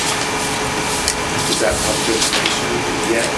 Yeah, we started that conversation at the Board of Selectmen meeting, but it's sort of part one of a two-part, process. As our budget process goes on, there's reductions that take place, and Matt spoke to that. So it's really a premature net number until we present and give you those details of our 14-15 budget. So Peter, can I just ask a point of order? Sure. What are we trying to accomplish right now with this? This thing's basically set a goal-setting exercise? Yeah. Is this gonna be part of us doing the rest of these goal settings? Well, or- it says here on the agenda, I believe, goal setting / guidelines for Board of Selectmen and Board of Ed. We have typically, either in December or January, given back to both the Board of Selectmen and the Board of Ed, a guideline or a cap in some years of what the spending level would be. And are we trying to do that at the meeting tonight? No. We're trying to, We're sort of working into it, though. at least in our minds, we're looking at what impacts are. And so I would hope by the next meeting, we could set that guideline. I mean, I think there's, a few of us have been gone through a couple budget cycles. 2 members are new to what we go through, the gyrations. So I think we're trying to go back to basics. And so everyone understands how things get worked up. And so in their own mind, you just don't find out what you feel comfortable with in an hour or two. I think you got to think about it and play like this is a good worksheet to work with, so the members can work with this and see what an impact. Way to get started. There you go. Just toss it. Sean. Just wrap it. Just toss it. Just toss it. Just toss it. Keep that. So is this our existing mill rate in the Just lower a left starting corner, the 3929, that's a town? That's the existing Existing town number. town right now. All right, that's better. No. So let's say you went up there and you did minus 1% for Board of Ed. Great place to start. Can only go up. So the new mill rate's yellow. So what does that impact the mill? That's 0.3? It's still pretty bad. Let's say the grand list grew 0.25%. We have no idea, we have a small indicator or... Well, no, sure. Well, no, so that's How soon is probably a soon? good guess. By the end of the year. He has what? Really? When's he have to, Makes he's got to sense. January 1st, January 31st to file with the state. So there's quarters. He's got a 1-month extension, he can take advantage. I think February 1st he runs out of time. We have to know when then. Let's say we set a 98.5% tax collection rate. Yeah. 98.5. Yeah.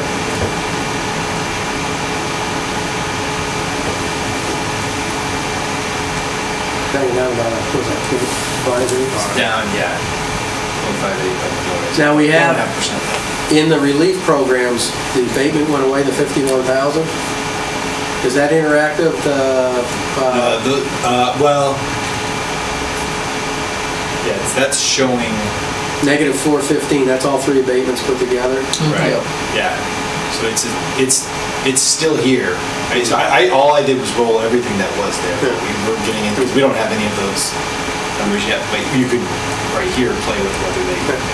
And also in the good old days, interest income was as high as $1.2 million. It's now $25,000 we budget. We have basically, what, $18 to $20 million to invest at any one time? How We did go we to get 110. $1.2 million before? That's what it makes. We were getting a good Getting good, return. better rates. Getting nothing. Now we're And getting. we talked about this, it's just astonishing to me because this Yeah. last year's been gangbusters But in the see, market. but government can't invest in risky Right. things. They have to be out there where they have But to that be, should be on our goal list of how do we improve our investments. statutorily Because there's got to be bound. some We other can't place we invest in invest. certain 'Cause we're investing in a dog, obviously.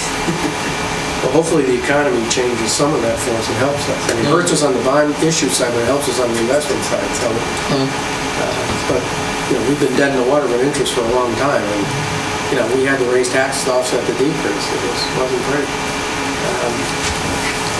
So you can see how the interactive works. When, let's say we put every board up to a minus, let's say 1.5%. Put the board in that at minus 1.5%. Peter, I went through this exercise, and my numbers are gonna be a little different from what he's got there.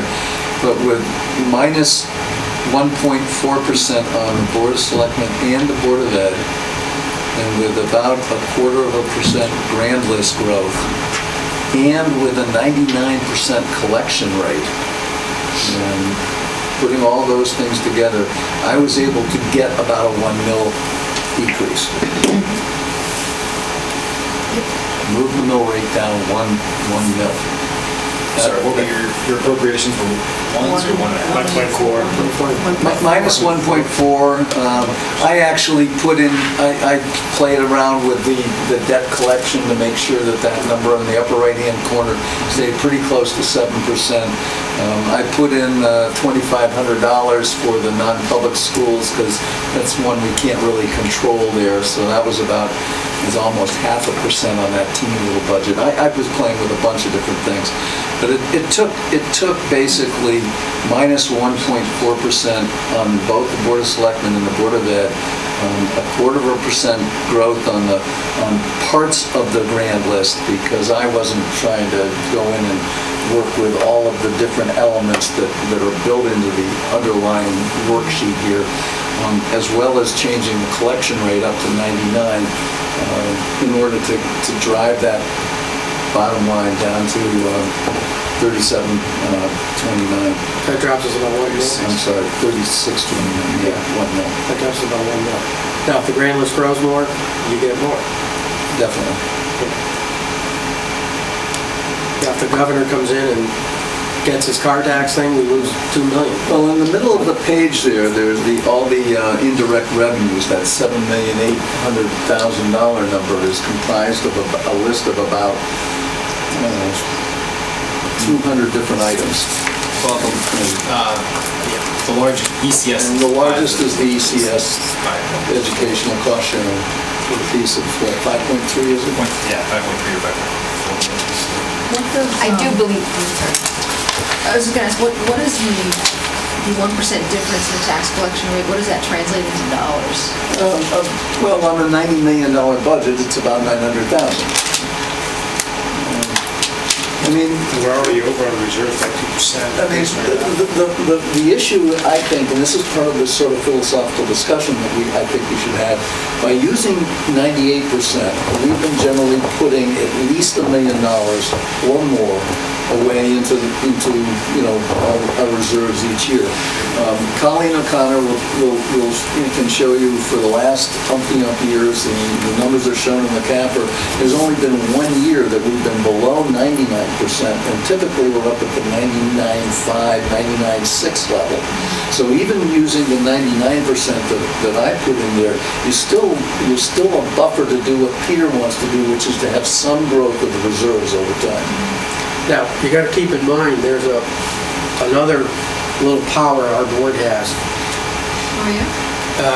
And that's the 1% power, that we have the ability, without going to the town meeting, our authorization, to take out of reserves 1% to fund Got us through the storms. for storms.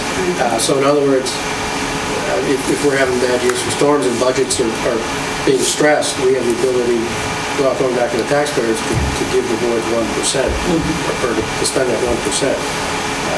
And that comes out of reserves and takes away from reserves. So, and we have used that a fair amount. So Essentially, that gave us the flexibility during that bad storm year. We did get a lot back, but it gave us the flexibility to not Well, that's have why a you have problem. reserves. But But it didn't empty your reserves. No. You still had plenty. But charter's been changed to allow us take more money out of reserve. I mean, that storm, we came through it okay, but it still cost us money. Yeah, but then with the way the collection rate came, we ended up, I think, break even that year, or a small profit, even with absorbing $1 million hit for the storm. See, I would argue that another arrow that we ought to have in the quiver is that we ought to have a line of credit with a local bank that we could use if we needed it. The town of Granby does not use, I don't know if they do CNR the way we do, but they don't bond a bunch of small purchases they do. They go to a local bank and borrow money from them and pay for them that way.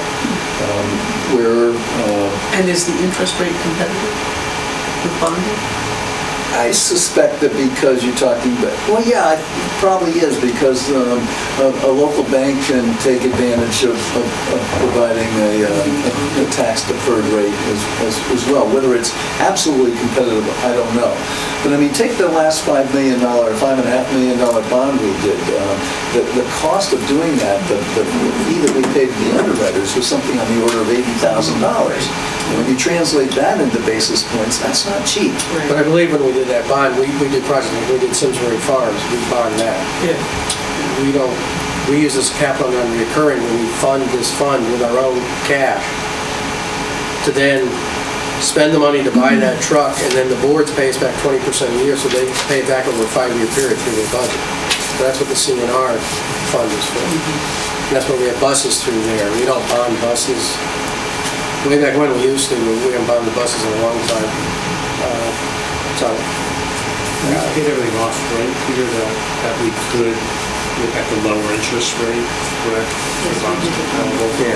So there's nothing further we can do there. Now, the one thing we did this past year is we approved some money out of reserves to go to the pension because of our underfunded situation, with the reality that instead of keeping it in reserves, we put it into the pension underfunding, and we'll actuarially get some lower costs, get some cost savings in the future. Not only that, but we'd also be investing it more the way you're talking about. Right. Because they can invest in stocks, and we can't do that. And we transferred into OPEB, so we were able to do that to try to improve our underfunding situation and to get a higher investment return instead of 0.1% on our money. So it all comes out, we got to put it somewhere, we got to solve some issues. And as you look through everything, there's a lot of areas we have to keep our eye on the ball, so to speak. But this is a good interactive worksheet, just to give you a concept, that people should look at this and get a copy electronically so they can work with it. I can email it to them. Yeah, and I would hope that the next meeting, we sit down and say, all right, here's the guidelines that we want to do. And we hear from the board, the other boards, what, and maybe we give them a charge. In the past, we've given them caps, we've given them guidelines, and say, these guidelines, and tell us how you make your budget meet these guidelines. So that's the maximum orders we can give. Sound reasonable? I don't think we should do it tonight. I think we should think about it, and everyone have the ammunition to go through this, and then the next meeting, be prepared to talk about that, and you can see the impact of what you're asking them to do, what it does to your idea of what you think the mill rate should be. And we haven't said, gee, we want the mill rate to be X, but if we agreed to a certain goal, then there's only a few ways you can achieve a certain goal.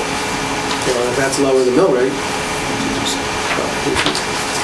This, what I'm handing out is very close to what he's got up there, but it produces this dropping the mill rate. Well, I have everyone just, it's worth noting, if you play with this at home, only change the cells that are in pink. The rest. Change any of the others, it'll screw everything. The way I set this up is only, that's why I colored these pink. So make sure Sean can send it to you electronically so it's interactive, you can work with it. Now, Kevin Kane had made this, it's got some crazy rounding. It doesn't anymore, I fixed it. You get rid of that? Yeah. How about like as far as, if you move something $10,000, it doesn't always change the mill rate? There's a certain What you have to do, threshold. yeah, that's true. No, it still will, but it depends on how many decimals you want the mill rate to go out. Yeah. So I added an extra one here so you can just sort of see when that happens. That's okay. But also, you have to hit, and I'll put this in an email, often when you make a change, you have to hit F9 to refresh your Oh, sorry. So sometimes, like, you'll notice if I put, revenues up, oops, up 6%, Doesn't actually. it doesn't instantly change that pink, that, 6, it doesn't instantly change the yellow until I hit F9. What I'd like to do in essence of time is people have what they want for our action plan in the next year. We talk about goals for the budget, but also there's things we have to do outside the budget season. We have a lot of work to do. I've created a long list. We don't have to do it all, but there's some items we should do. One of them is like hiring a finance director. That's an action plan list we should do. But I think we should submit those and then try to communicate them out to everyone so they can see what people are thinking about. And then next meeting, we try to narrow it down so we don't have many goals, as Jeff is concerned. That we have too many, we lose our focus. Then we try to get some consensus goals and we say, all right, these are priority goals. And here's what we want to work on. And try to, I'm a person of 3, 3 to 5. So if you get 3 things, usually you'll achieve them. 3 to 5. So if we try to Well, you get can put some on the longer. the longer term, Horizon. and say, look, this is a longer term goal that we're trying to get to, or maybe we need to study and look at it during the year. We start the discussion, we talk about what's an adequate reserve policy. That's more of a 1 year, but it does impact this year too, in the budget, so it impacts short term and long term. 5-year study group, I think we should get a 5-year plan out, and I think we should work with the other 2 boards on that and get members working, because we have a situation where we have a relatively low to flat grand list growth, to be realistic. With all due respect to the EDC, I'm not sure our future looks like dynamic growth. And we have declining enrollment in our Board of Ed situation, which causes interesting, negative pressures over there. So how do we deal with that? They've had a facility committee out there, and long term, what does it look like for the outlook for the schools, and matching it up to the budget, and how do we balance everyone's needs? So there's a lot of, situations going on in town where we require, I think, a good long-term plan. Couldn't hurt. But look at it, it's not an absolute plan. It's just here's what it looks like. Here's what it looks like happening. And here's some solutions, or here's some Well, recommendations. we've heard about the junior high for a while, and I don't know when that's going to come up or what that looks like finally. but we've had 3 years of putting that off right now. On the capital side, you're talking about. Absolutely. But I mean, it's sitting in here out in the next year at $9,760,000, and that's a big number. We've done some recent work just at our past board meeting with breaking some components of that out, the security measure in the front office, as the main priority of that. I think the estimate we got was about $775,000. And then some general maintenance to the front wing, and then have subsequently moved some of it out. One of our challenges, I think, with the enrollment is, Barbara, you remember we looked at it last year with a little bit of reconfiguration. Could we ever fit kind of like a 6, 7, 8 in Henry James potentially? And we couldn't at the time we did this study. I think we need to take another look at the enrollment because last year's projections came in a little bit under that. One of the reasons for moving it out is in lieu of that entire facilities and enrollment, I would hate to commit to something and then now we're looking at some kind of other reconfiguration potentially down the road. So I think we need to bring that conversation back to that committee level at the end of the month or something we're talking about. I agree with... As well as the modulars we had talked about. I agree wholeheartedly with Barb's desire to have a good, meaningful 5-year capital plan, but I'd take it another step and say, this worksheet can be easily worked out for 5 years. I mean, yes, you're making assumptions about a lot of things up there, but I mean, it would give us a better look, I think, at what happens Because here's what's gonna happen, like we change the collection rate, let's say we go to 99, but it's only do that 1 year. Can't go to 100 next year, so now what are you gonna do? You know, the 101.7. Well, no, that's, Only a simple- Only until December. yeah, that's only on half the collection. 53%. I wish it was 101. Right, it's a one-term game. They're good, but they're not that good. But I mean, issues like that are one-shot deals. And, what do we look long-term, what's a good long-term strategy for the town? If we say, gee, our long-term strategy is for tax relief to lower the mill rate on a consistent basis, how do we achieve that? I mean, it is a chicken and egg thing, because when you think about growing the grand list from an economic development perspective, having a lower mill rate is useful for that. But at the same time, of course, we're going to will adversely impact home prices, the value of our education system, our livability as a community, what communities in America in which to live. So there's a lot of balance, and I'm wondering whether we want to have,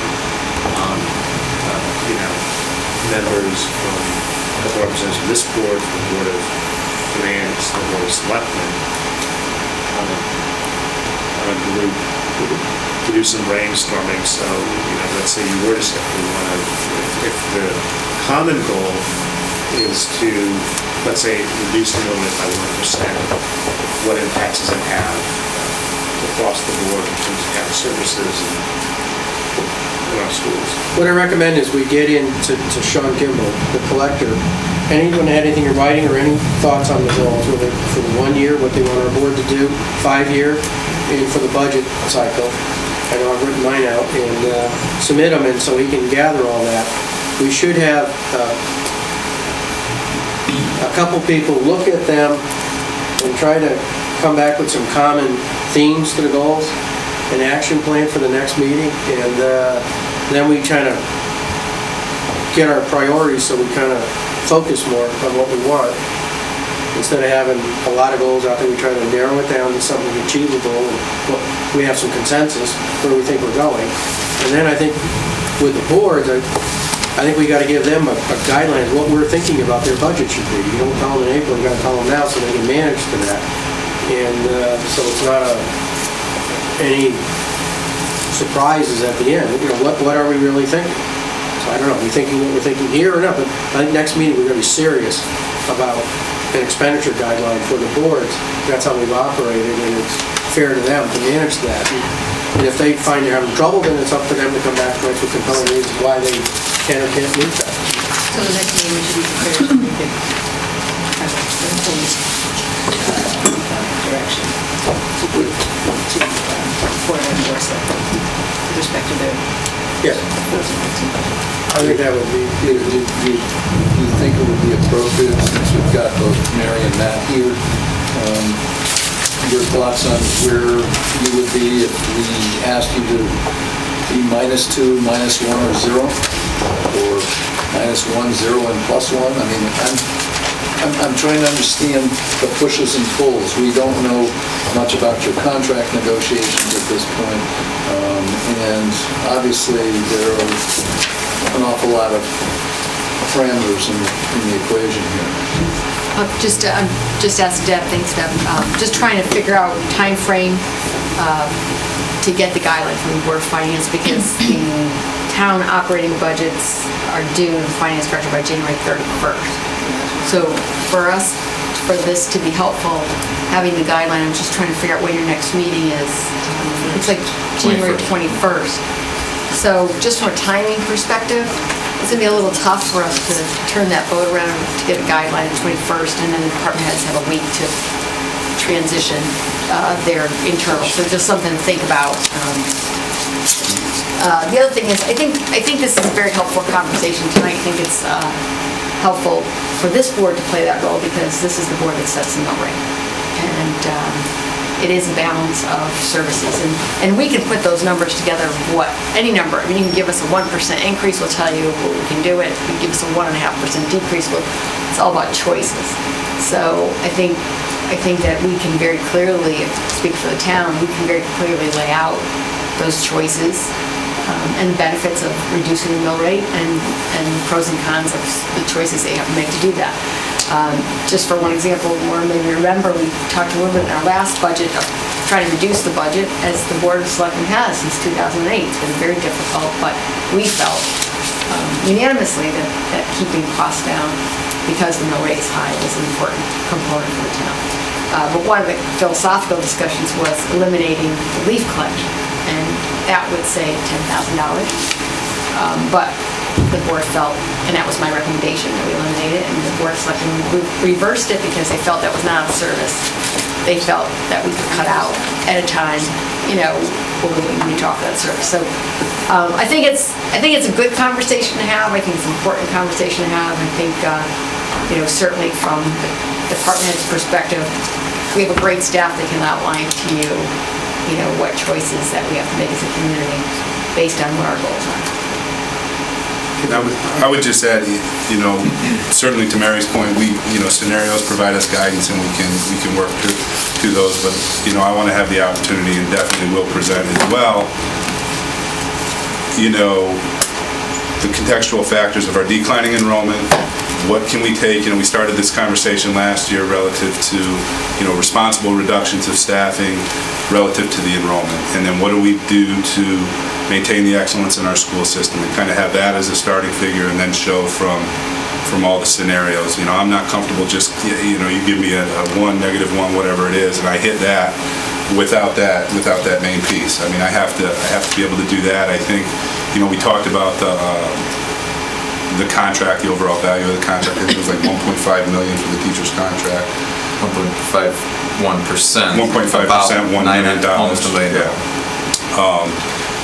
The weight class size, you guys have been doing this long enough to know you can go down 100 students, and in 1 year, maybe get 4 or 5 FTEs. Some years it falls where you can capture the section. So, in our initial looking this year, it looks like we can capture, Peter, we talked about this before, quite a few FTE from the enrollment. I would say those reductions don't impact the program in a negative way, and we have to be okay saying that.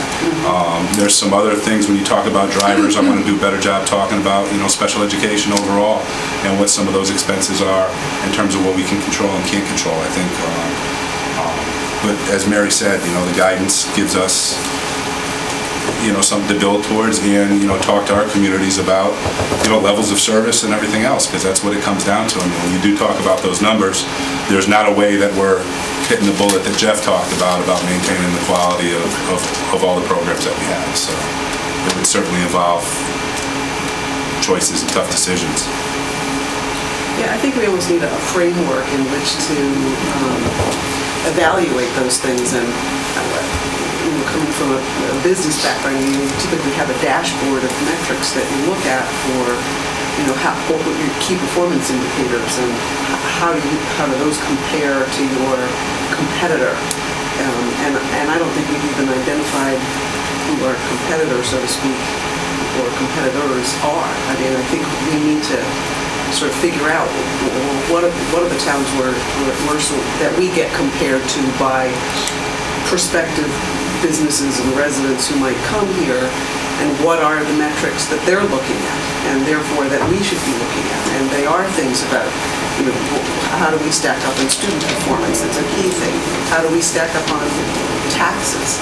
How do we stack up on the ratio of business to residential taxes? I think there's probably a half a dozen or a dozen of those metrics that we need to have on a dashboard so that we can look at the balance of all of those, because people tend to look at one. You get the constituents who all they care about is the tax rate, and you get the other constituents who all they care about is their kid's school.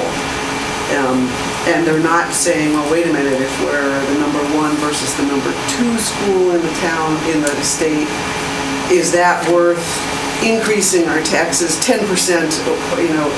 But what's the marginal value of those two against each other, and how does that drive decision-making by businesses and prospective residents or current residents who might be leaving because of those factors? And I think until we have a dashboard of metrics to look at, it kind of leaves us in a position of not being able to keep those in mind all the time. So that's actually something I'd like us to do for a long-range effort, is to create that dashboard.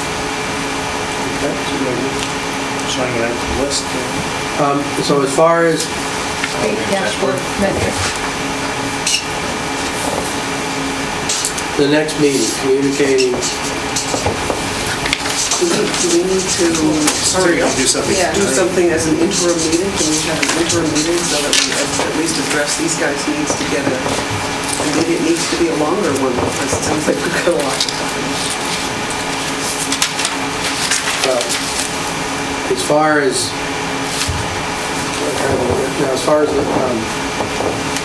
because we changed the presentation last year, when everyone had to go to this. It used to be that everything got submitted in February, and everything got moved back to the charter change, I think, to January.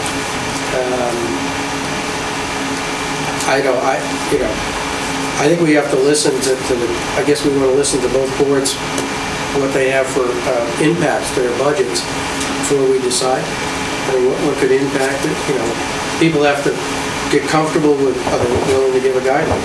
I know in the past years, the guideline's been about 1.5% up the last 5 years. That's been about the guideline, been a consistent guideline, that's what we've given.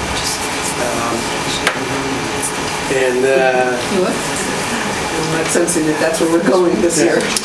I didn't sense that, so I assume the guideline's going to be less than that. So the question is, how do we get there, and what do we get there? And there's not an exact way to do it. So we have to get comfortable, do our own inquiries, listen to what, see some numbers, and I think, if we give a range and say, all right, we can give the boards a range, that would be responsible. We're trying to get to a certain mill rate. I'm not sure what mill rate we're trying to get to, but if we are trying to get to a certain mill rate, give them a range and say, all right, give us, let's say if we say, all right, we want to get to this mill rate, give us what -1.5, 1, and 0 would be.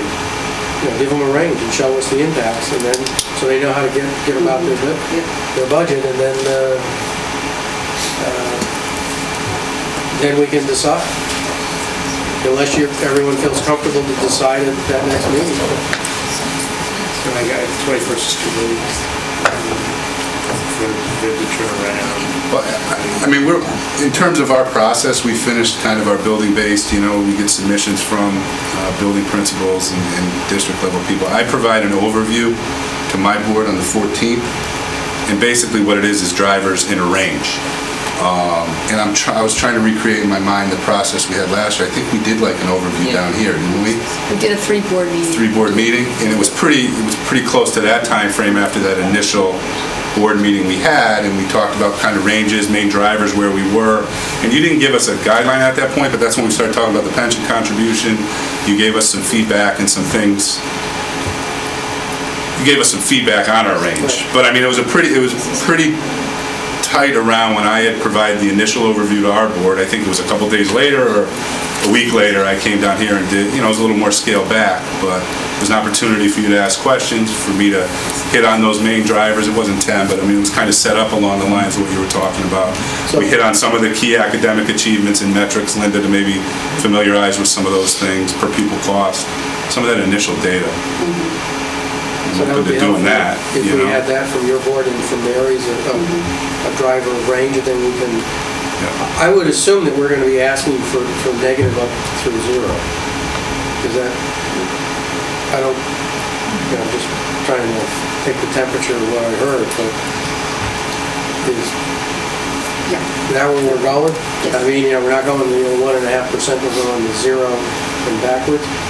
So that sounds like a reasonable range, so then we just got to give them a guideline or come up with what we feel comfortable with. If we hear from them, we have to listen to what their drivers are in their budgets and what's impacting them.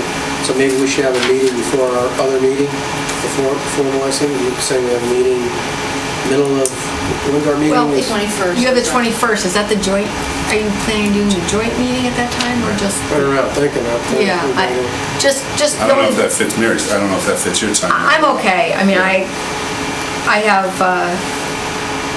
I'm okay, I'll work with staff to come up, based on what I heard tonight, I'll work with staff to come up with some scenarios. I don't need, I think the 21st will be fine. So we can do a 3-board meeting? That'll be fine. We'll have our meeting, the presentation, and do a 3-board meeting? Do you want to have your meeting and a 3-board meeting, or do you want to have your next meeting be a 3-board meeting, just for clarification? Well, I guess technically, we have to decide.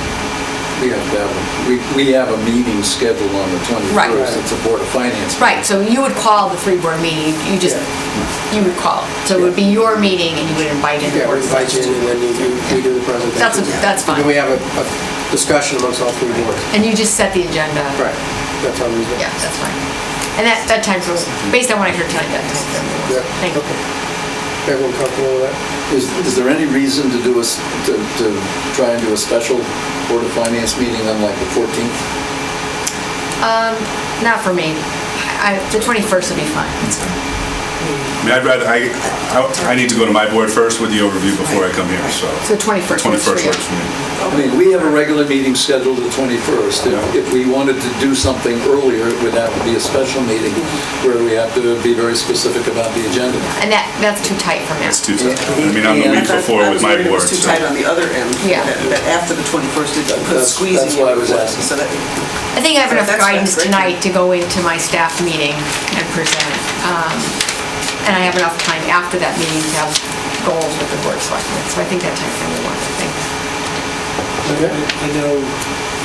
I know you've already had a lot of discussions with Board of Education, Board of Selectmen, and Mary and Matt in terms of sharing. I don't know whether as part of the response back might be whether there are other areas where there's some sharing that. We took that very seriously. We've always had a good relationship. We are in the same building. We talk a lot. I'm grateful for that. We take the state statute very seriously, and it's redoubled our efforts to look at things that we might be able to share going forward. We are working on, sort of short-term sharing and longer-term, down the road things that we might be able to do. So hopefully, we've been a little short-staffed with hiring an engineer and having Rich retiring. So hopefully we'll be able to get those done before the budget process. Thanks. All right, so That's accurate. Yeah. everyone can submit to Sean goals, and even if you think of some more, we'll try to get them in so we get on a sheet. We'll try to ferret that down for the next meeting, so we have a total list, but maybe a consensus list or more common area, and so we can decide what we want to focus on. We'll hear from the other 2 boards on their issues. it might be good if Sean sent out what he's got. And we would, for the people who actually said those things and it turned into real shorthand, you might want to flesh one out a little bit. But I have mine, I'll just submit in writing what the 3 lists I have, and so you can have it. He's done it somewhere. I didn't have time to review it all super quick, got right when I tried, my handwriting was very difficult to read. And, And Sean, you'll be able to email us out that, The mill rate mill rate worksheet. Yeah, get that mill rate worksheet. I find it interesting to work with and see the dynamics of that. Now, if anyone has any questions about how anything works, or what it all means, feel free to ask. No question's a bad question. Every question is, just because we've been doing something a certain way or have it, doesn't mean it's the way we have to do it. So we're here to ask why, and there should be a justification for why we do what we do. And it can't hurt to look at it, and there's nothing wrong with a challenge. So we appreciate it, and want to try to look at everything and keep an open mind. That sound reasonable? And we'll come up with some follow-up lists. We got some interviewing to do, some of us. And we got, for next meeting, we'll come up with a list of committees, so people get to do some volunteering to next meeting.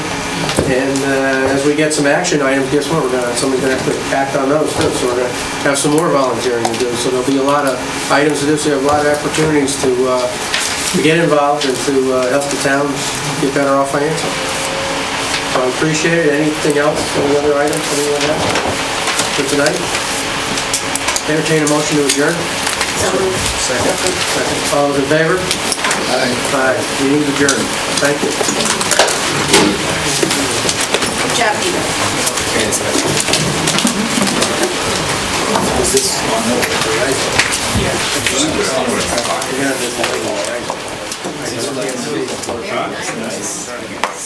That's why I don't. Only the best stuff. We do.